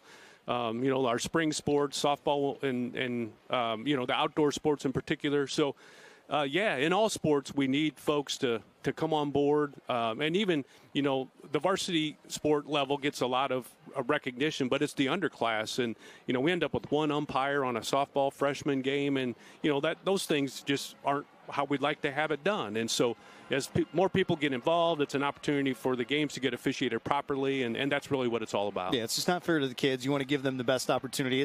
That's what Title IX ultimately did by giving girls sports opportunity. I got my jacket on here for the IHSA. How proud are you what Illinois has made strides in terms of girls sports? Oh, it's tremendous. We celebrated it all last year, as you know, and the culminating opportunities that we got to celebrate girls and their activities, involvement not only in sports but also in activities. And so we've made tremendous strides, and we look forward to that continuing to grow as we move on into the future. Last question as we stand here in Memorial Stadium. I know the bid is coming up for what's going to happen with the football state finals. What do you anticipate in terms of how this is going to go here in the next month or so? Yeah, well, it's a board decision, and so our board of directors meeting will happen December 7th, coming up very soon, and so we'll put it in front of them, and they'll make a decision, and so look for an announcement coming very soon about where we'll be for the next 5 years. All right, we look forward to that. Craig Anderson, the executive director of the IHSA. I still have to finish my basketball test for officiating. I got to get it done. November 30th is the deadline if you haven't gotten it done, guys. We are at halftime. We'll have more coming up in our 6A state championship game here at Champaign.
At halftime, Prairie Ridge trailing East St. Louis 22-7 here at halftime. Ryan Martin has 3 touchdowns. Okay.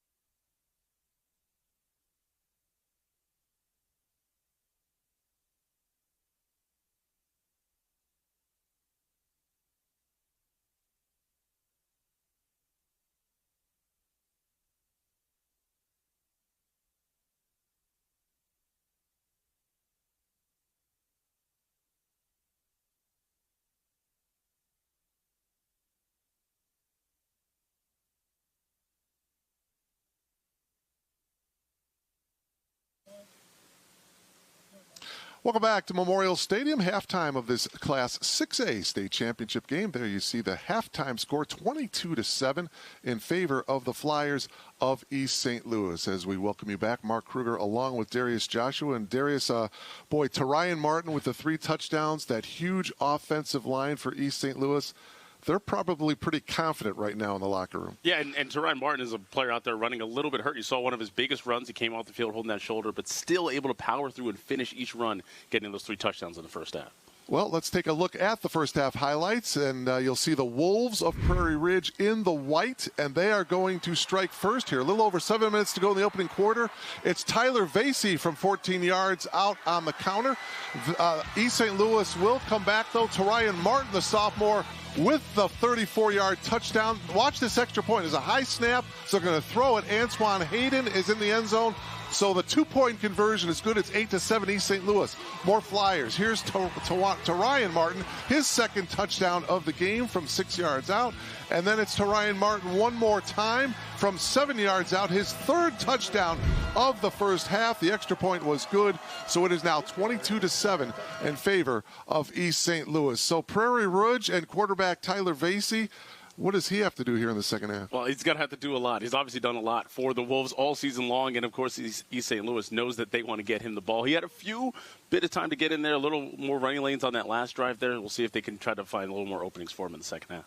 All right, we need to take a timeout, and we will be back with more from Memorial Stadium. Your halftime score, 22-7, East St. Louis with the lead, right here on the IHSA Television Network. Want a great career? Join the Carpenters Union and be part of the next generation building our communities. With the Carpenters Union Career Connections program, high school students get a head start on the industry's leading curriculum.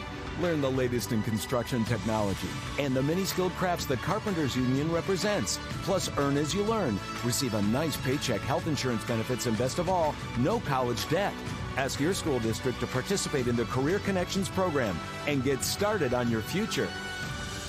This is the great state where you'll find hearts bigger, beating truer, and always wide open. Country miles with never-ending pride, virtues and values, and colors that run deep. At Blue Cross and Blue Shield of Illinois, we were born and raised in the land of Lincoln. And like you, we'll always be here, standing for all. Blue Cross and Blue Shield, nationwide strong, Illinois born. Black Friday is here at Menards, and we've got the perfect present for your loved ones. With something for Dad, Mom, and the kids. Everyone in the family will get what they want, even your furry friends. Enjoy the season and the savings. Deck out the tree and stuff your stockings with these great gifts at amazing prices. Hurry in and save big money. These deals won't last long. Doors open at 6 a.m. on Black Friday.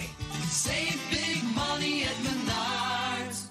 There are more than 20,000 ways to experience Illinois State. Hey, what's up? You ready to go to class? What kind of Redbird will you be?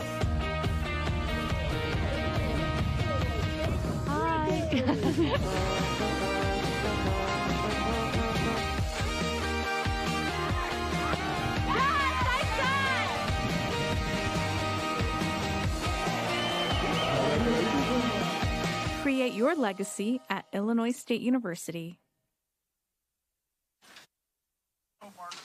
And welcome back to Memorial Stadium, halftime of this Class 6A state championship game. The East St. Louis Flyers, they were in this championship game last year, lost to Cary Grove by 37-36. This year, they lead it here at the break by a score of 22-7. Time now for the first half stats, brought to you by LiUNA. Start your career in construction today at LiUNAcareers.org. And you see the rushing yards there of East St. Louis with that huge offensive line, 193 rushing yards in that first half. Certainly one of the keys to this game, and of course to Ryan Martin with the 3 rushing touchdowns. Look at the total yards, 254 to 111 in favor of the Flyers. Halftime score here in Champaign, 22-7. East St. Louis leading Prairie Ridge. We'll be back with more right here on the IHSA Television Network.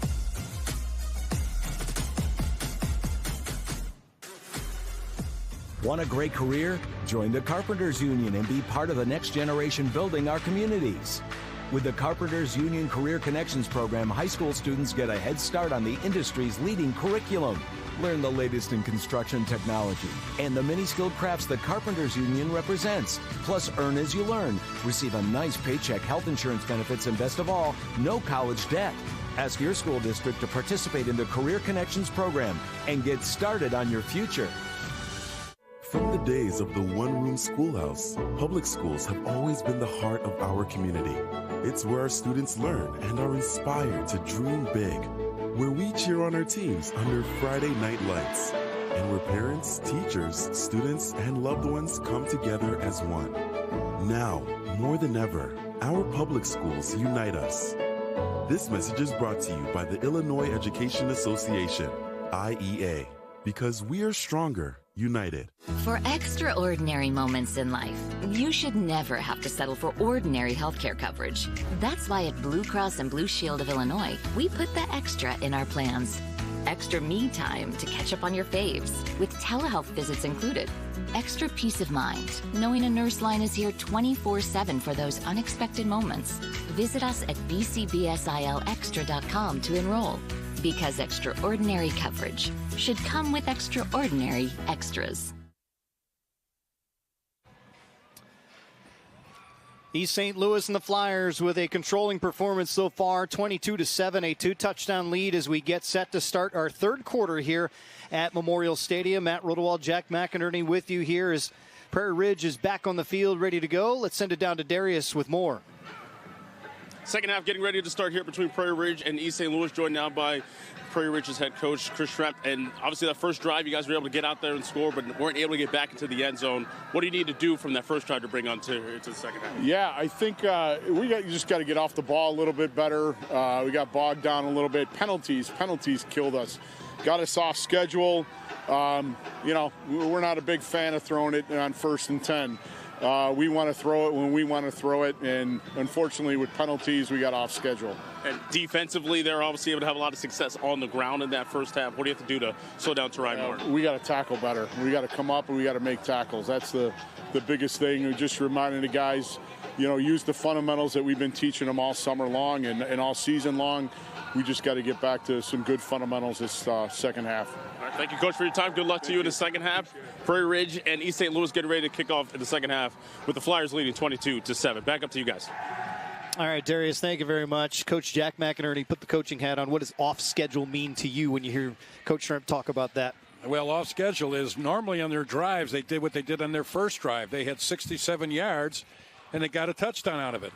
But then the remainder of that half, they had 43 yards the rest of that half. 67 yards for a touchdown in their first, and then the remainder of the game they had 43. That is not Prairie Ridge football, and that is not what Chris Schremp wants to have happen for his offense.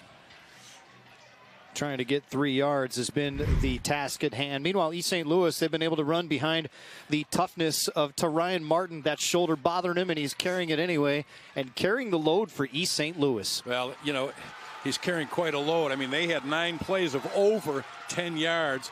They had 5 plays of over 15.5. They are averaging 10 yards a carry on every play. That's just amazing football. And the other part that's tough is Prairie Ridge is 0 for 5 on third downs.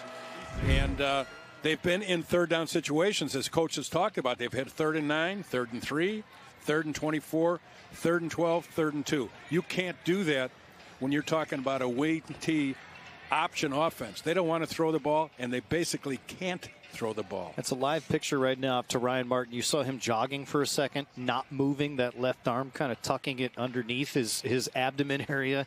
He is clearly not comfortable, and also knows that at this stage of the game, it's the last game of the season. He can rest all winter. And that's usually the mentality of outstanding competitive athletes, is I've got the rest of the winter to rest. And I'm sure that's his attitude. And while we have a minute, let's thank some folks that have been working hard today for the television, bringing you the television coverage. Guys up here in the booth, the windows are open here. And we're thankful that the weather is okay for guys like Aaron Bennett, of course, for Nick Pinto, our statistician guru. Greg Russell, who's clearly out getting something to eat right now. He's not in the booth at the moment. And the guys in the truck as well. There's a lot of guys working in terms of graphics, and you saw some of the video. They've got to put all that together. Our Weigel crew that's been putting this together. Chris Jackson, our executive producer. Joe Nicola, who has been in our ear all day. We're tolerating that a little bit. And he's been doing a great job as a senior producer. Thanks to everybody in the truck working hard as we start our second half. Those guys all make us, the guys with the ties on, look really good. They make us look handsome. Well, they make you look handsome. I was going to say, I don't want to touch that one. All right, we start our second half. Prairie Ridge will be down by 2 touchdowns. There's obviously a conversation for Prairie Ridge's defense. They've got to get off the field right now. They've got to get off the field, and part of that is it's going to be a tough road to hoe for them. I mean, you can have all the game plans, and this is what we need to do. This is how we need to slide for this formation, and this is how we got to rotate. But it's still the kids that got to make the plays. And when you're talking about teams that, like East St. Louis, that has such great athletes and speed, that's tough to do. Shotgun, flare out to the right side. There's Bennett with a blocker in front of him. He gets by him, midfield, foot race. Can anyone get there? They will not. East St. Louis on the first play of the second half, taking it 69 yards for the touchdown. And that's a perfect example of being athletically overrated from the standpoint of, well, we have a penalty here. And it's all going to come back. Wow. This is a holding penalty. There are certain plays in a game where you want to put a little check mark next to, and that's certainly one of them. That would have all but erased any doubt for East St. Louis, one would think. Holding. Let's see what the call is. Number 16 on the offense. 10-yard penalty from the spot of the foul. Will repeat. First down. But that's a perfect example, Matt, of getting an athlete out in space. Number Watch 16. the ball deliver. You look at the bottom of your screen right here. There's your hold right there, and there's another one right there. Yep, Good calls by the official. 2 holes, actually. But that gives you an idea of the athleticism when you get these kids out in space. They've got the speed and the ability. Logan Harlow turned his shoulder out to try and go make that tackle, and he couldn't do it. So it'll be first down and 1 because of a spot penalty in space. They flare it out again. And the catch and run won't be nearly as effective this time around for John Daly, the junior receiver. Still first down, though. They'll move the chains. There's not too many teams on 3rd and 1. They're going to throw the ball out in the flat like that to a wide receiver. You're going to run the ball up inside, but that gives you an idea of the confidence that coach has in his offense. So Daly spreads out wide. 2 receivers to the top. They've got one on the bottom of your screen. It's Watson. Here's Martin again. He'll cut inside a blocker, and he'll pick up about 5 or 6. That play is going nowhere, but when you have the University of Alabama signee McVay kicking out, all of a sudden you have a magical running lane a truck can go through. And the thing is, I mean, how many defensive backs are going to come up? And these defensive backs for Prairie Ridge are 145 pounds, 145, 165, and they're going up against a man that's 310 pounds. That's kind of a tough matchup. Here's Martin again, looking for a hole. He'll cut back into a host of tacklers for Prairie Ridge. It's his 15th carry of the afternoon, and that sets up a very interesting 3rd and 4 for Prairie Ridge in their defense. And that shoulder continues to bother Martin.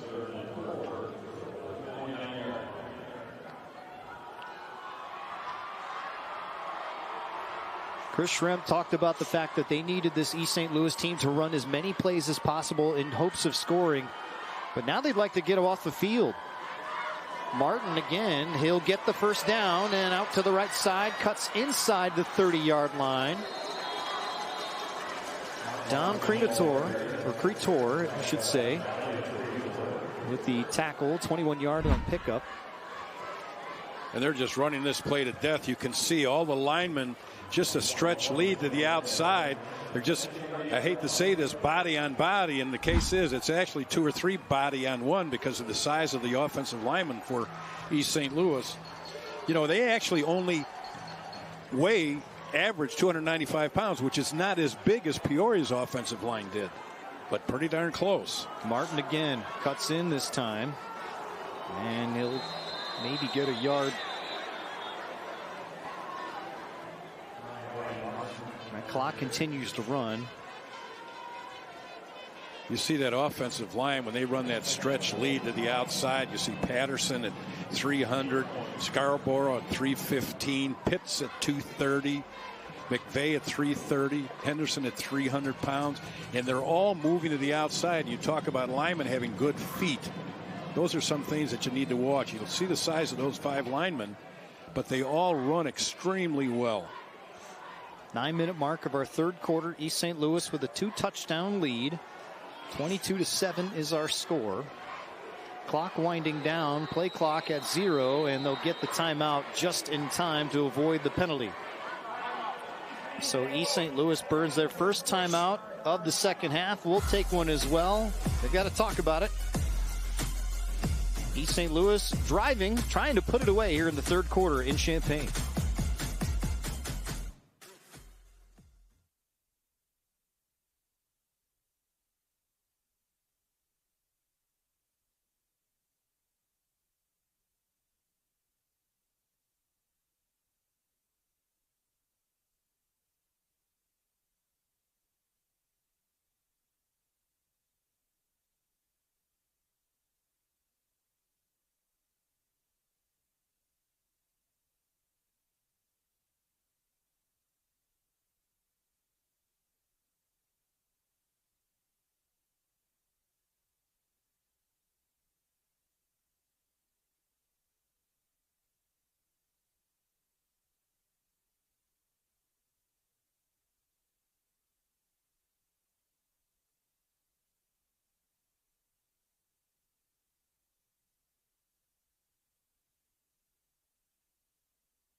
East St. Louis's offense has been humming along with to Ryan Martin, 174 yards on the ground and 3 touchdowns so far, and they've spread the wealth in terms of their passing as well. 5 different receivers have caught passes for a total of 85 yards. This balanced attack for the Flyers has looked real good, and they face 2nd down and 9. Battle will throw right side, backside post for Watson. Touchdown, East St. Louis. 27 yards for the score. What was really impressive about that was the poise of Robert Battle, the quarterback, how he waited for the receiver to break to the post. He just stood there and waited for the break, showed great poise, and then showed tremendous accuracy in delivering the football. Jesse Watson, the senior. Right on the money. And East St. Louis a commanding 3-touchdown lead. And Watson was a starter last year, so he's a veteran. Bond connects on the extra point. He was knocked down on that kick, so that will add likely a penalty on the kickoff. The Prairie Ridge Wolves with a lot of high hopes coming into this one, but there was a fear if they don't get through that line, personal foul. This could be over quickly. Kicker, number 17 on the defense. Extra point is good.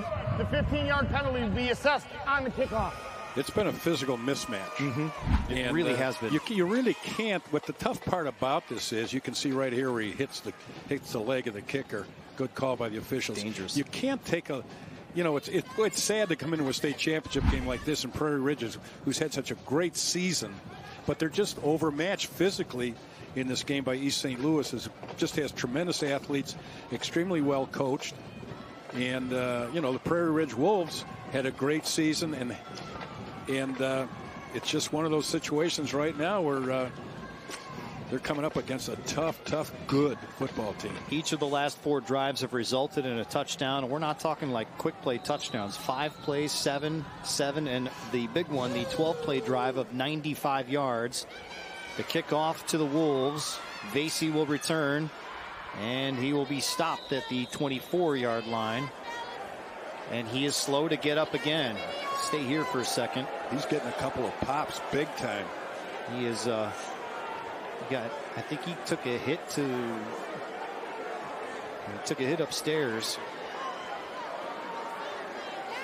And let's see if we can see it again. Now he actually was out last year half of the season with an injury, and let's just hope that this did not reoccur with that hit. Let's watch it one more time. It was right on the hit. I wonder if he took it to a helmet. Oh. And that's the exact reaction the whole building just had. Tyler Vasey will come off. We'll see how long it takes for him to come back, if we see him at all. This could be the concussion protocol right here. And you see the trainer and the training staff is going to be nearby him. He played 2 games in that spring season in the COVID year, and then broke a collarbone, and then came back, played 4 more games his junior year, broke his elbow on just falling down. And he was able to come back from that, I should say, then play 4 games. And you thought, oh, maybe there's something here. And so everyone was high on Vasey coming into his senior season. And Ruiz, the sophomore, will run this offense now. 6'1", 175-pound sophomore, Picasso Ruiz. Good signs you're seeing Tyler talk to the training staff right now. But he's had a tough go in terms of injuries. Smart kid, 4.0 GPA. As Chris Schempp talks about him, you want to talk about an All-American kid. Shortstop in baseball. Baseball might be his better sport. And the give to Vanderweel. And nowhere to go at the 25-yard line. That offensive line is having a tough time controlling that front of East St. Louis.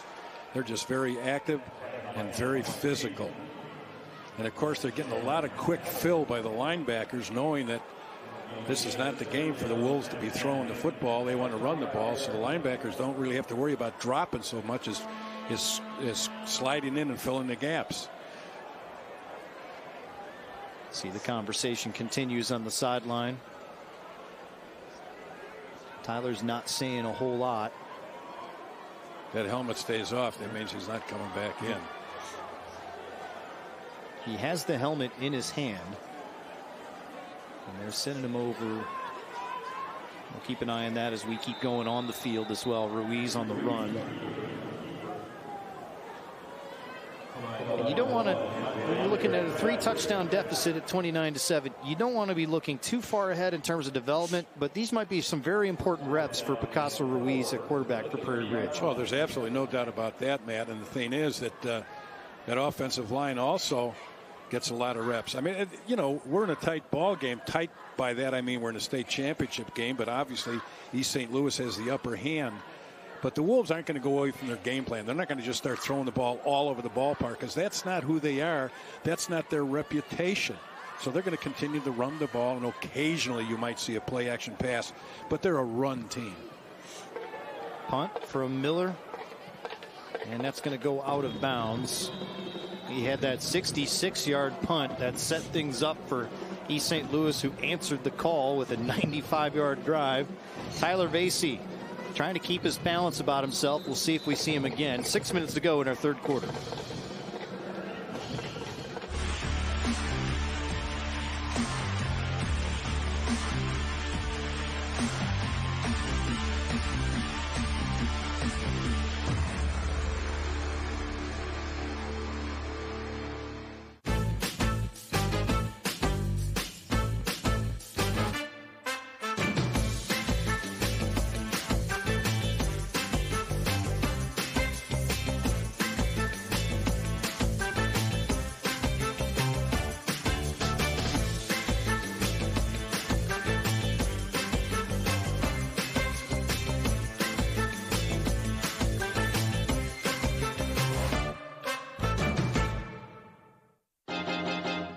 High school sports fans, relive your favorite moments. Just click the shopping cart below the video player to get your digital copy today.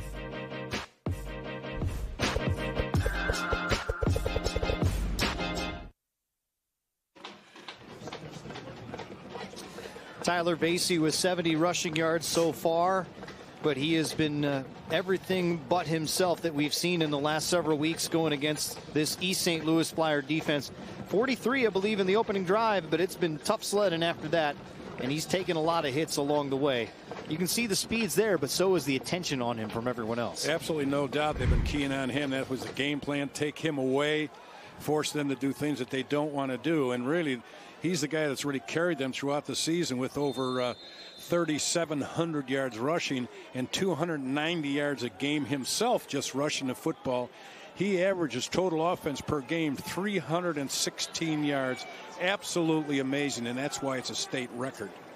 East St. Louis goes back to work on offense. Battle throws deep middle, over the middle, and caught. It's DeJarian Miller with the big catch. They flip the field, and they're within striking distance once again. Well, that's where that height comes out. You can see right there, Miller's a 6'2", lanky receiver with excellent speed. Just a post route, got 2 steps on the defender, but the ball is really well delivered by Robert Pops Battle. He's shown us an arm that we hadn't really seen before because we were concentrating on Martin. But Battle throws the ball extremely well. In the wind, cold, and snow last week, East St. Louis didn't complete a single pass in the semifinal win over Lamont. Here's Battle on the ground now. He'll try to get to the outside, slips out of a tackle. He'll race into the end zone, untouched for the touchdown. 26 yards for Robert Battle, the senior, putting it away for the Flyers. What an excellent run right there. Just a great athlete, the moves that he put on people. And you just cannot say enough about a quarterback that can do that for your offense and your team, to keep plays alive with his feet. Such a great athlete. He delivers the football to get him down into that position with a great throw, and then he comes up with a run like this. Look at the quick moves, and he's going upfield the whole time. 6 foot, 165 pounds. I mean, he's just really a good athlete. And we say that it sounds like redundancy with every athlete we talked about with East St. Louis, but it's a fact.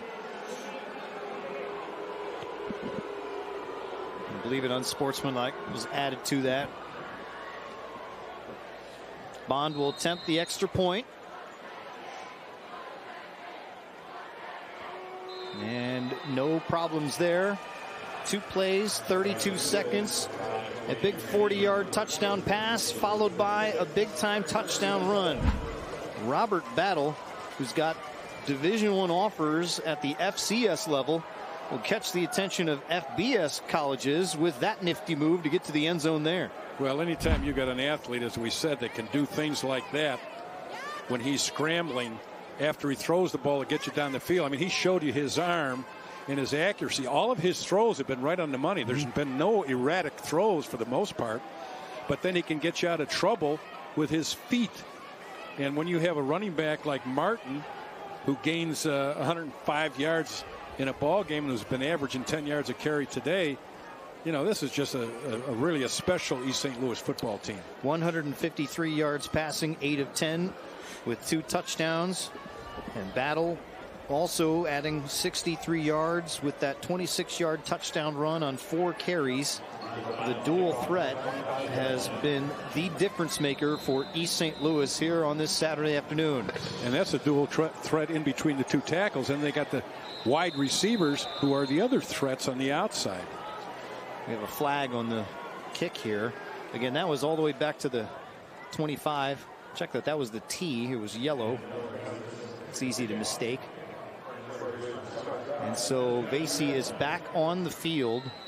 One thing I'd like to point out as we watched Tyler Vasey get evaluated there, the thorough nature that we saw firsthand on camera of the Prairie Ridge training staff making very sure that Tyler Vasey was okay to play. And immediately sacked on his first trip back on the field. Yeah, that was impressive.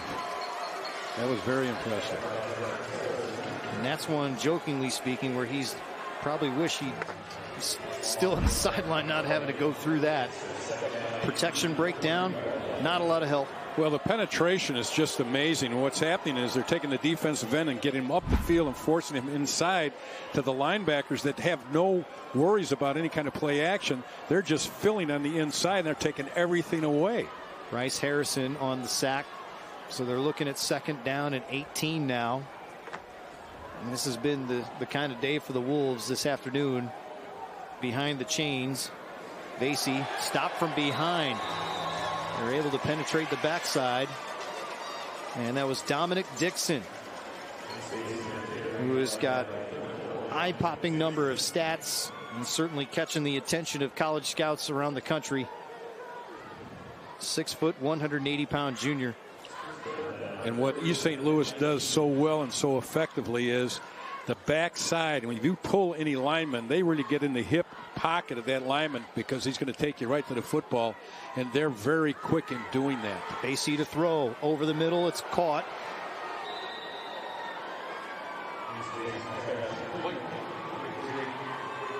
Drake Tomasowicz with his 9th catch of the year, and it will bring up 4th down and 5. Nice throw there by Vasey. Of course, as you mentioned, he's a baseball player, so his delivery, I'm sure if he was probably in the spread formation, he'd be just as effective throwing the football and running it. You wonder that just because of where he plays on the baseball field as well. Here's 4th and 5. Pressure coming immediately. Vasey gets out of it. He'll try and cut back in, but nowhere to go. The Flyers stop Vasey, and the Wolves on 4th down. They'll take over inside their own territory. Well, it's tough to outrun speed, and that's exactly what Vasey tried to do there. And East St. Louis, good job of penetration, forcing him to scramble outside, but the cornerback and linebacker come up and make a nice tackle in the open field. A very well-schooled, fundamental East St. Louis football team. Daryl Suckett and his staff do a great job of coaching those athletes. Michael Tillman, you're right there on the tackle. You know, Chris Shrimp talked about at halftime, his frustration with his own kids in terms of tackling and tackling breakdown. Let's give credit to where credit's due. East St. Louis has done a nice job tackling in the open field, making sure Vasey didn't get away today. No doubt about it. And the other part of it is, here's one of the reasons why it's tough to tackle in the open field. Bennett down the sideline. Did he stay in? He did not. They're going to mark it out. He will not get to the end zone.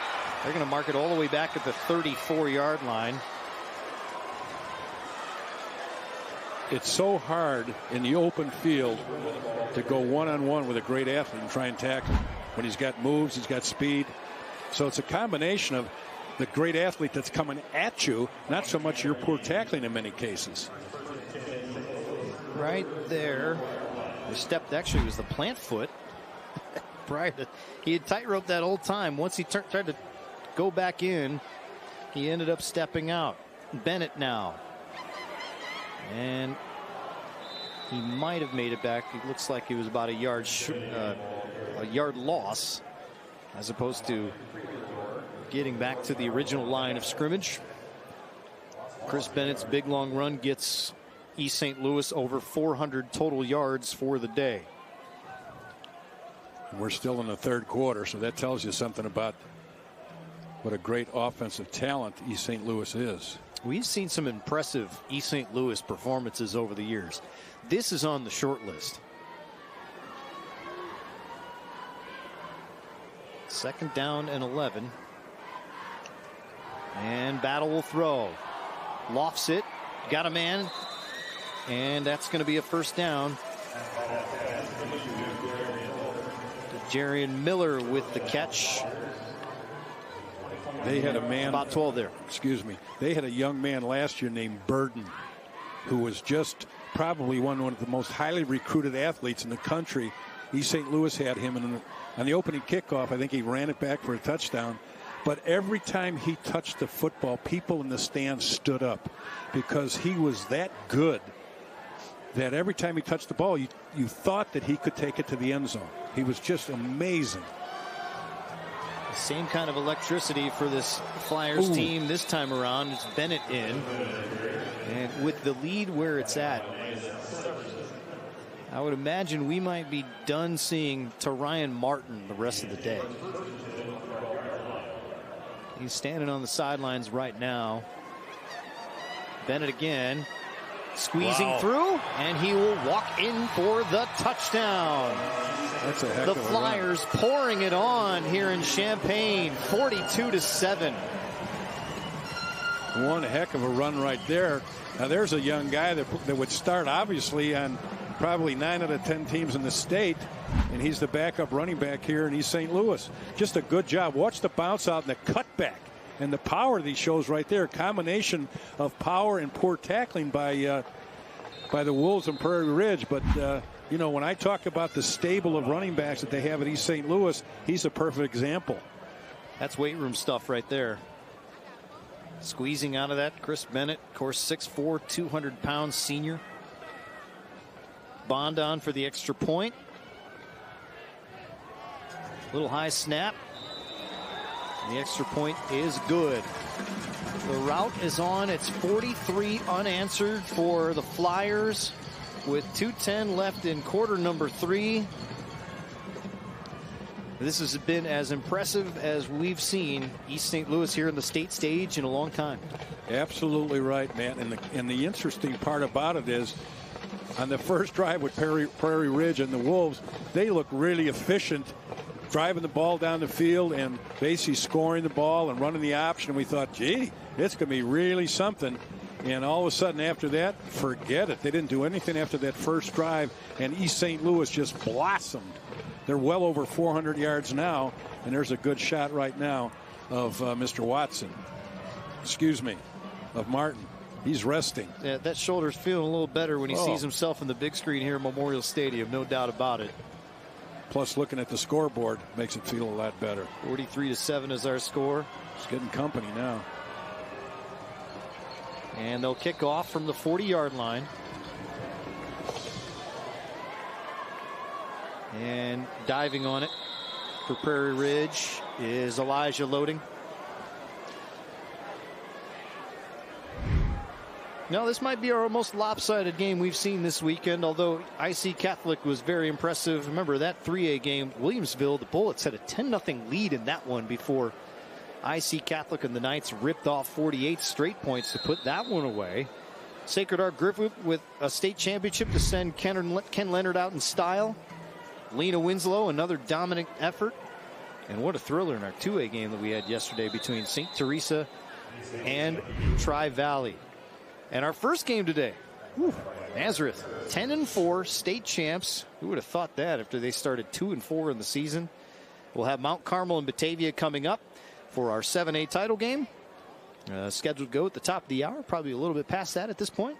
And then Lincoln Way East and Loyola Academy, the Ramblers and the Griffins, will do battle for the 8A championship here at Memorial Stadium under the lights. Those last several games are games of quarterbacks. Every one of those teams has an outstanding quarterback who's the focal point of their offense. Vasey continues on. Watched a 99-yard sneak last week from Lincoln Way East, trying to get out of their own end zone.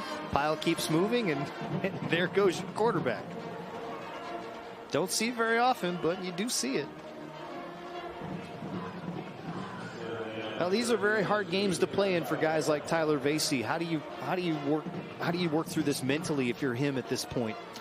He's a competitor, and all he's going to do is he's not looking at the scoreboard. He's thinking of every play as the first play, or obviously it's the next play. I don't care what the scoreboard is. I'm going after it as if it's 0-0.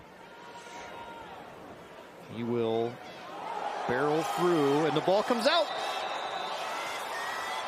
East St. Louis has it. And the first fumble of the day. And the Wolves will hand it back over to the Flyers in their own territory. Yeah, it's a tough day for Vasey. There's no doubt about it. But, you know, he runs hard enough to be a fullback. Let's take a look at how he does this. He's got a lot of people after him. And there's the rip right there. Dominic Dixon comes up with it. And the nightmare continues for the Wolves in the final minute of this third quarter. Right there, Coach Tremp is giving him a talk, and I'll tell you what, it's a father-to-son talk right there. He knows that young man's had a great career and has had a great season for him. He's not saying anything to him negatively about the fumble or anything else. Everything that Chris Tremp is telling him right now is positive. And that's why he's such a great coach, and that's why Prairie Ridge has a great program, because of guys like Coach Tremp. Battle, open man. He will walk in for the touchdown. 41 yards for the score. And another exclamation point for East St. Louis. Rico Bond finds his way into the end zone, and the points keep coming for East St. Louis. And this is certainly not the way that the Wolves of Prairie Ridge wanted to end it, but East St. Louis is making sure that's how it's going to go. There's a good throw from Pops down the field again, just wide open. They're getting so concerned with the running game that the versatility of East St. Louis's offense, combined with the great athletes they have at every position, when they touch the football, each and every one of them can go all the way. Catch the touchdown, and the extra point is good from Bond as well. The clock will run the rest of the way. Robert Battle, 10 of 12 for 207 yards and 3 touchdowns. A career day for him. And East St. Louis, the conversation coming in was about the other quarterback. Robert Battle wanted to get in that conversation as well, and he has forced his way in. Well, if you ever want to have a career day, is there a better time to have it than in the state championship game? Terrence Sunkett, you think back to the state championships that they've played in this building or elsewhere, whether it's 2019 against Prairie Ridge. Took them a while to shake off that Prairie Ridge team. And I think back to 2008 against Geneva. Geneva played 3.5 quarters of good football before East St. Louis did this and put them away for good. We have not seen a wire-to-wire level of dominance from the Flyers like this on the state stage in a generation. Well, actually, after those first 3 non-conference ball games, this is basically the domination they had for the rest of the season. There's no doubt about that. They put 80 on Alton. We're not going to see that. It's a stark reminder of what they're capable of every time they step out on the football field. Well, they had 2 back-to-back 68-point games against Belleville West and Alton. I mean, that's a lot of points to put on competitive 6A football teams. That will be the end of the third quarter, and we will have a rolling clock for our fourth quarter. The East St. Louis fans celebrating as we've got one more quarter to go. 12 minutes to a 10th state championship for East St. Louis. East Side rolling and riding high here in Champaign.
Welcome back to the Class 6A State Championship game on the IHSA television network. East St. Louis leading Prairie Ridge 50-7 at the start of the fourth quarter here. And Prairie Ridge not having the best game so far, but they do have a great tradition that they do every year. They honor 65 veterans this season at their Military Appreciation Night. This year, that game was against Cary. They have special uniforms for the night as well. And the proceeds from the T-shirts sold over $1,500. Those were donated to Veterans Pathways as well. And Coach Chris Schrempf said that it was after a trip to West Point that they came up with the idea for each teammate to get their own military dog tag that has their name and the word selfless on it. They trade with a teammate during the week as a way to emphasize that they play for each other, and that's the mentality that he wants the team to have every time they step out on the field. Send back up to you guys in the booth. All right, Darius, thank you very much. Great story. You love to see that. Just the element of team, the element playing for your brother, your family member, your teammate. All of those types of stories. And while Chris Schrempf has a great idea here, there are a ton of teams, hundreds of teams around the state of Illinois that do these types of things throughout the year, and we salute them for doing that. So the clock runs, 2nd and 5.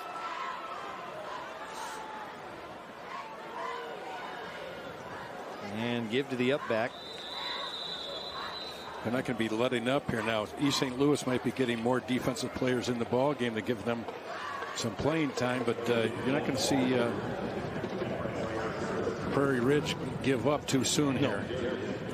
We talked about the dominance of East St. Louis in terms of points. This is the most that East St. Louis has had in a state championship game since 1989. You have to go back to this 6A title game against Thornton.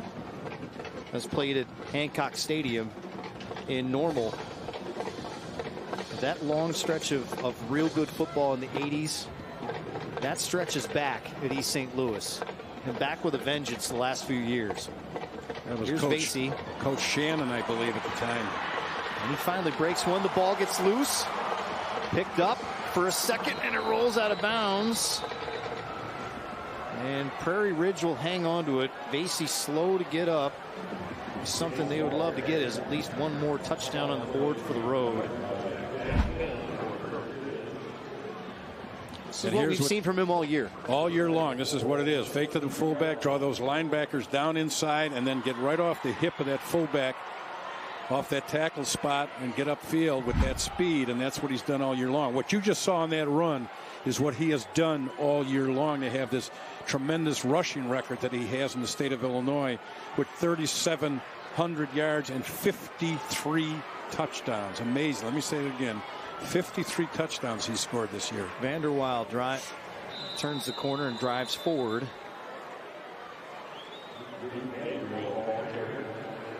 .62 senior. That's so hard to believe to say that number. When you said that initially, 53 touchdowns. That's an average of 4 touchdowns a game to go along with his 290 yards rushing. Just the playoffs alone. Just the playoffs, 4 games coming into this one, 1,323 yards and 23 touchdowns in just the playoff games, just to get here, which is part of the reason why, for Prairie Ridge fans, they're going to feel so disappointed about how things turned out today. I mean, to put that in perspective, Jack, 1,323 yards in the playoffs. Terrion Martin came in for the whole season at 1,382. So that's a season's worth in 4 games. And the other part of that is, when you look at the schedule, he didn't play the whole each game. No. In probably 3/4 of those games, he might have played a half or 3/4 to come up with those kind of numbers. Clock winding. It's going to run the rest of the way here. The up back gets it. They're still running their stuff. Elijah loading.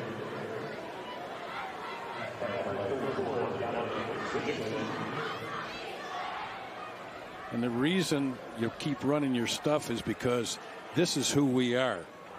This is our offense. This is what's gotten us here and what's been so successful for us over all these past years and all those other state championships.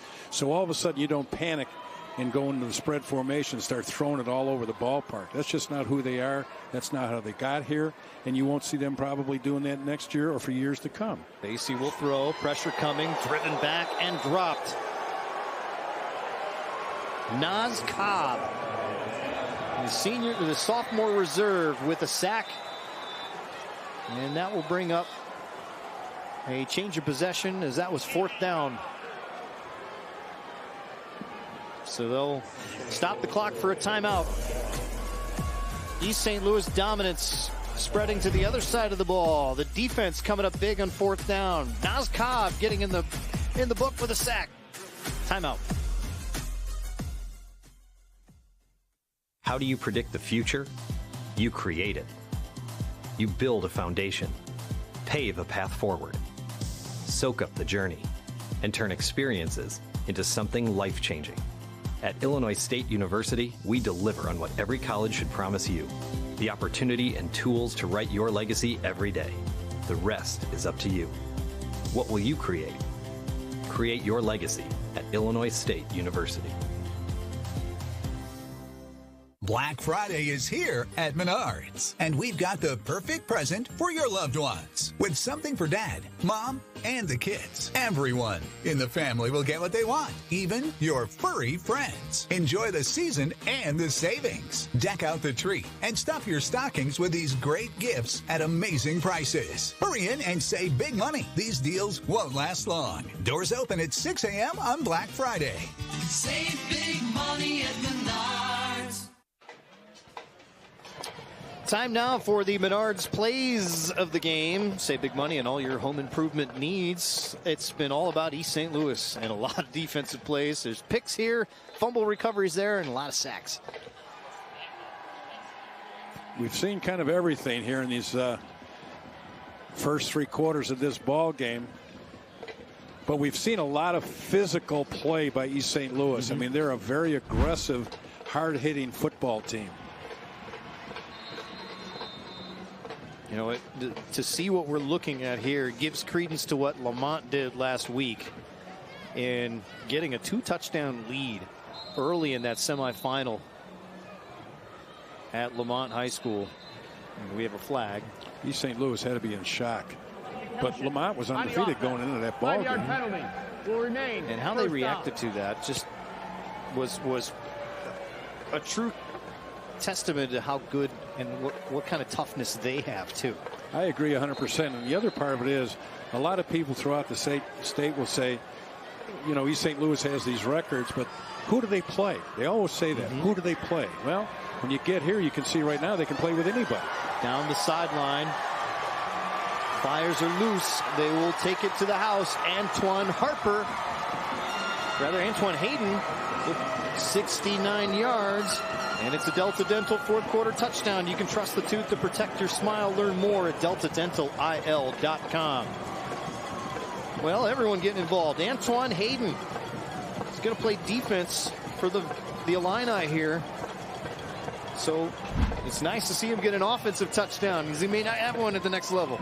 That's a pretty good run right there. And you might say, well, Illinois might change their mind based on what they see right here. How about the downfield block there? As you saw Marlon Jones clearing space down that sideline. 56-7 is our score. I think a lot of people thought this would be a one-sided game just from an analysis standpoint, but I don't think anyone had this on their mind. Well, the only positive you could say is if you're playing East St. Louis next year sometime, they're going to lose those 5 starting linemen that they've had back for the last 3 years that average over 300 pounds. The party for the East Side having a good time on the sideline. The Flyers this close to finishing it off in a dominant performance here in Champaign.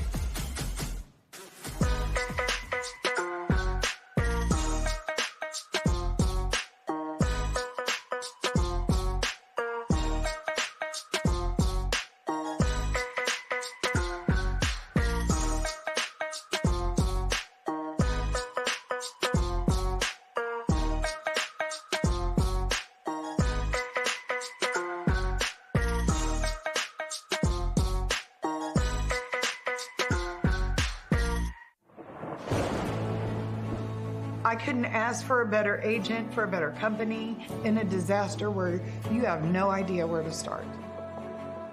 I learned that there's not a given in life. It takes a team. There's people that are going to watch out for us and they care. It's been pretty stressful. Once we saw Lori and got our plan, it's like a huge weight lifted.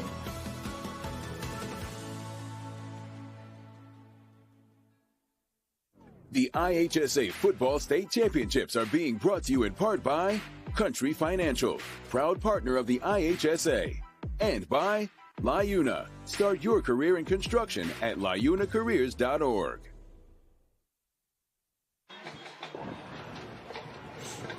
East St. Louis sideline having a good time, getting ready to celebrate the school's 10th state championship in school history.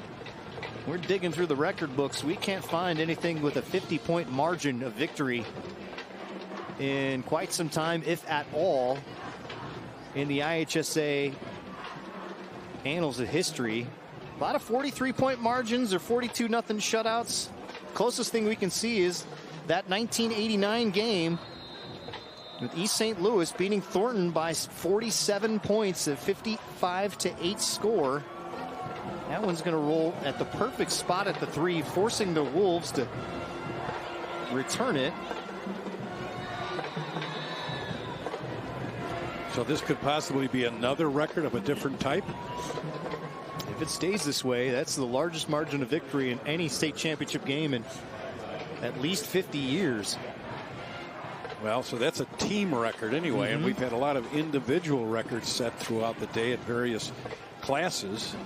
And yesterday, of course. You don't see this very, you've seen running clocks before, but at the state championship level, but nothing like this. And Prairie Ridge, we know, a very good football team here. But it's also a football team that gets behind and it's over. And I don't mean it to be that negative as it sounds, but they're not a throwing team. At this point, Prairie Ridge standing at the line here, looking to call a timeout. Yeah, coach is up at the top. I'll bet he's going to start substituting, possibly. I think he wants to have Tyler Vasey come off, and he's going to with a standing ovation. That's what this is for. This is so that everyone on the Prairie Ridge sideline can give Tyler a standing ovation. And they all come to their feet. You see the embrace here. This is kind of like you see this in basketball, where they use the timeout so that they can get someone their standing ovation and their proper homage. I don't know that everybody over there is completely understanding what Coach just did, which is a fantastic gesture. I don't think they all realize. There's some applause in the stands, but not a whole lot. You're right. But you could tell that was something that was very important to the coaching staff, and kudos to them for doing that. Well, that shows you what a class act that Coach Remp is in the Wolves of Prairie Ridge. Students are chanting his name after one heck of a season to remember, in more than 3,800, almost 3,900 yards rushing, which will stand as an IHSA single season rushing record. But it was not to be today, as the more powerful Flyers ran over the Wolves in dominant fashion. Well, you know, that's an amazing record to have that many yards rushing, but he only averaged that by carrying the ball 24 times a game for 290 yards. Now, we had, in the earlier game, we had, did he rush for 40 times? He rushed 45 times. Right, and so imagine how effective that has been, that 24 carries a game for 290 yards to show how effective he is coming from the quarterback spot. Ruiz they missed the handoff a little bit. And so loss on the play.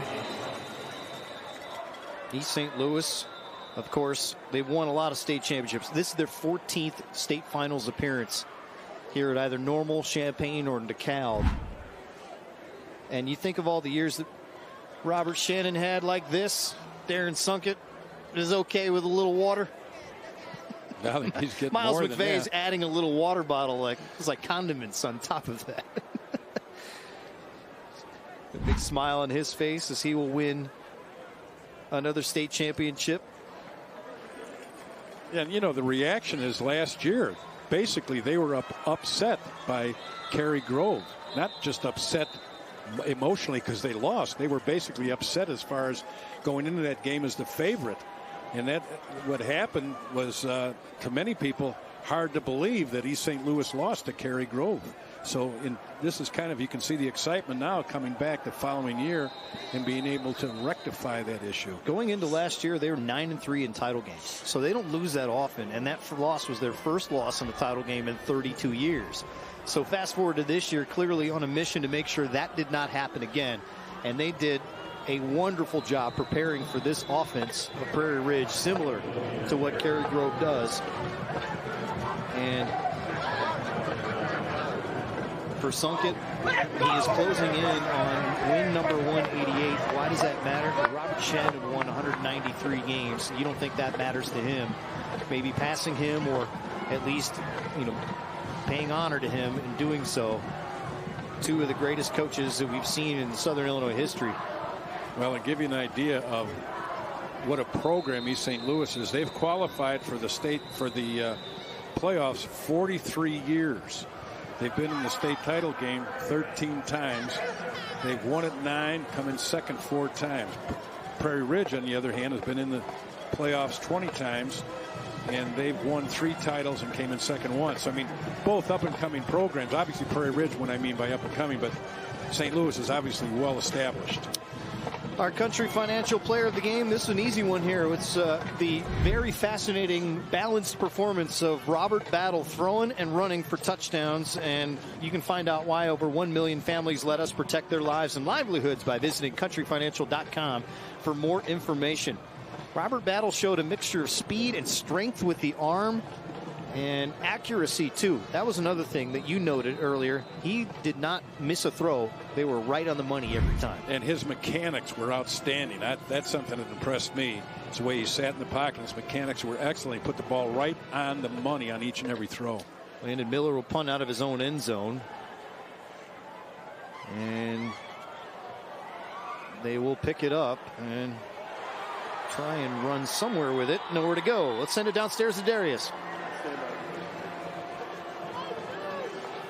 There are several nicknames kind of on this East St. Louis team, but he's Robert Pops Battle is the only one who had his nickname actually listed on the roster. And I found out from his family in the crowd that it's after his great-great-grandfather. They also called him Pops, so they call the young junior Pops as well. And he certainly played like an elder statesman today, helping lead his team to a state championship here as well. So set it back up to you guys. About 3 minutes to go with East St. Louis up 57-7.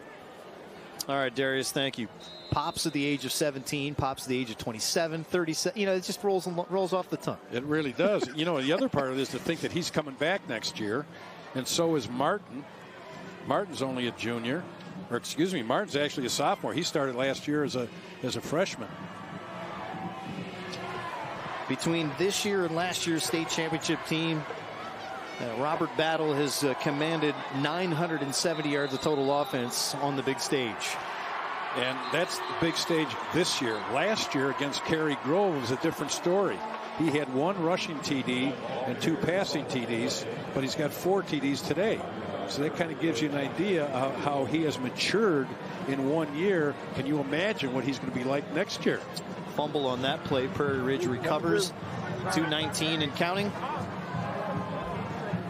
Darren Sunkett winning championships in 2008, 2016, 2019, and adding one more today with a dominant effort and clear situation where everyone knew one snap count and the center knew a different one. Dead ball. False start. Everybody but the center. 5-yard penalty. It will be first down. It's always interesting to find out how teams do the following year after the great success they've had in the previous year. And it'll be interesting, for example, to see what East St. Louis does next year, because these last 2 years of success have been built on a young team. And I mean by that is, for example, that entire offensive line is seniors, and they're all leaving. But those kids started for 2 or 3 years, so they had some great experience coming into this. Now they're still a young team, but they're going to have to replace that offensive line, and everything starts, in my belief anyway, with the offensive line. They'll churn them out, but it may take a while for them to gel and get back to the level that we're seeing right here. But you never know. It depends also on the schedule they have, of course. How much will they test themselves? None of that matters to these guys right now. They're just happy to celebrate and come home as state champions. Ruiz will take the handoff and give it to the up back. Maybe one more play. East St. Louis has been a dominant program for as long as anyone can remember. It was quiet for a while. Chris Shrimp knows how good this program is, and for him and his Wolves and those junior Wolves watching today, they know they'll be back at some point. But today was not their day. Today is a day that belonged to the East Side. And that will likely do it. The Metro East will celebrate, and that will be it. Flying around the field, East St. Louis is flying high tonight. A dominant effort in Champaign. State champions for the 10th time in school history. One of the dominant programs ever in Illinois. It was never close. 57 unanswered points in the largest margin of victory ever in a state championship game.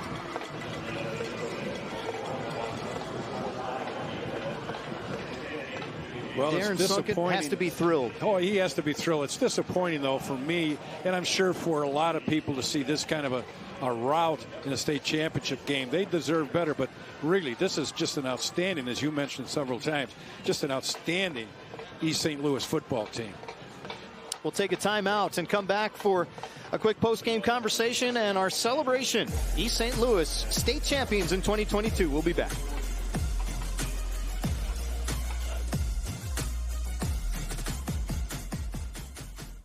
The IHSA Football State Championships are being brought to you in part by Menards. Save big money on all your home improvement needs. And by ISU. Create your legacy at Illinois State University.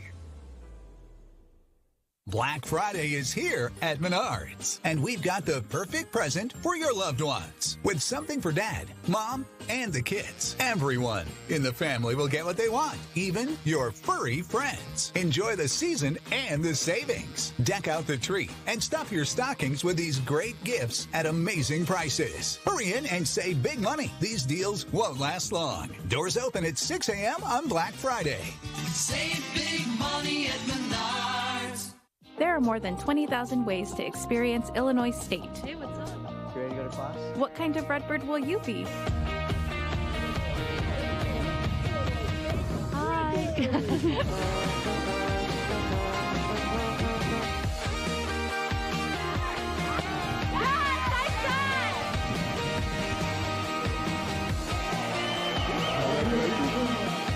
Create your legacy at Illinois State University. Want a great career? Join the Carpenters Union and be part of the next generation building our communities. With the Carpenters Union Career Connections program, high school students get a head start on the industry's leading curriculum. Learn the latest in construction technology and the many skilled crafts the Carpenters Union represents. Plus, earn as you learn. Receive a nice paycheck, health insurance benefits, and best of all, no college debt. Ask your school district to participate in the Career Connections program and get started on your future. From the days of the one-room schoolhouse, public schools have always been the heart of our community. It's where our students learn and are inspired to dream big, where we cheer on our teams under Friday night lights, and where parents, teachers, students, and loved ones come together as one. Now, more than ever, our public schools unite us. This message is brought to you by the Illinois Education Association, IEA, because we are stronger, united. Another title for the East Side. East St. Louis state champions in 2022. Let's send it down to Darius Joshua. Here with Terine Martin, the MVP, if you will, the player of the game here for East St. Louis after they won the championship 57-3. 174 yards for you, 3 touchdowns, and a state championship. How does that feel? Man, I'm just blessed to be here, man. Everything I ever worked for, last year left a bad taste in our mouths. I just knew I had to play for our seniors, play for my family, play for myself. I just didn't want to have that same feeling I had last year. Obviously, they take the lead on you 7-0 there, but you guys rip off 57 straight points. Kind of what was the focus, the mindset of this team after you guys were able to kind of really just keep it going all day long?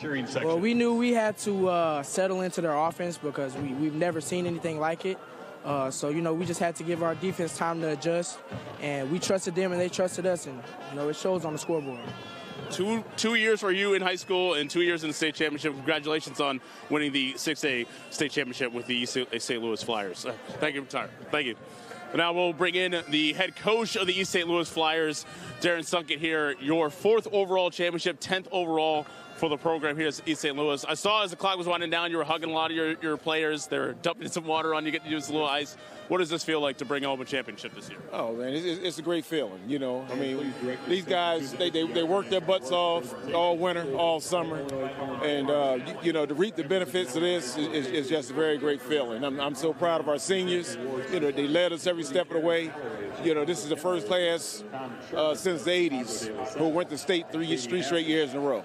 And these guys did a tremendous job for us. Yeah, as you mentioned, 3 straight years in the state tournament, in the years that the tournament was held. After last year, coming up short with that 1-point loss to Cary Grove, how does this feel to have such a dominant win in this way and to bring home a state championship? Oh, man, like say great. That loss sat on us, and we never, it was like we couldn't live it down, East St. Louis can't stop the option attack. East St. Louis can't stop option attack. So we wanted to come out here today and show that we could.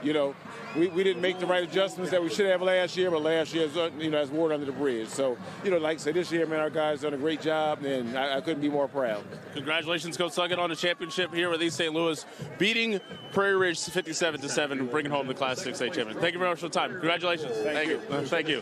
That is a 57-7 win for East St. Louis. Championship game. Send it back up to you guys in the booth. All right, Darius, thank you very much as we watch East St. Louis celebrate and Prairie Ridge get their second-place trophy. Jack, real quick, you can tell that we can't stop the option as a thought that's been on their mind for 12 months. Absolutely. And, we talked about that, interestingly enough. Would they live off of that film from last year and figure out how they could do it?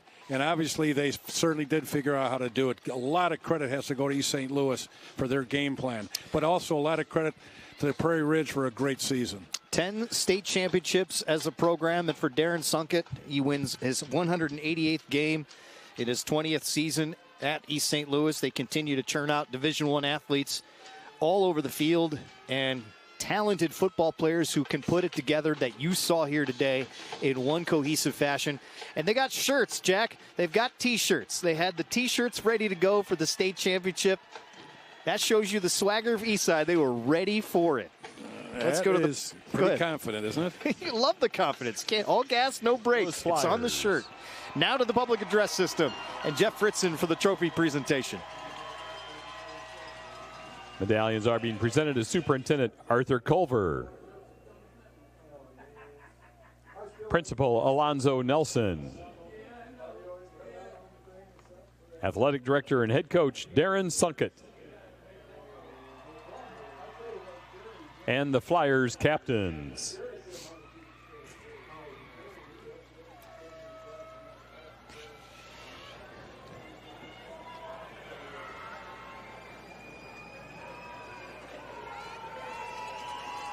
And now the presentation of the championship trophy to the East St. Louis Flyers, who finished the season with a final record of 12 wins and 2 losses. Congratulations to the Flyers of East St. Louis.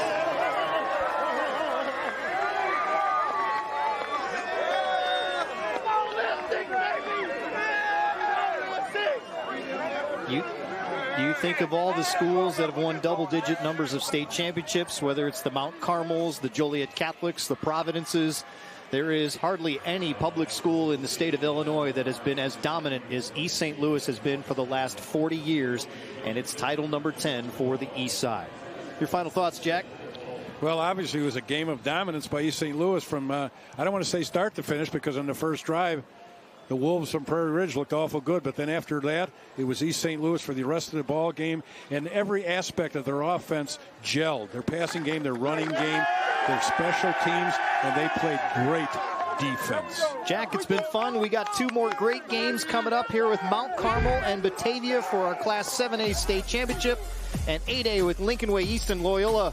But East St. Louis celebrating their 10th state championship in school history. For Jack McInerney and our entire crew, my name is Matt Rodewald saying so long for our 6A broadcast. The 7A crew, shift change coming up. More state title action here on the IHSA State Television Network.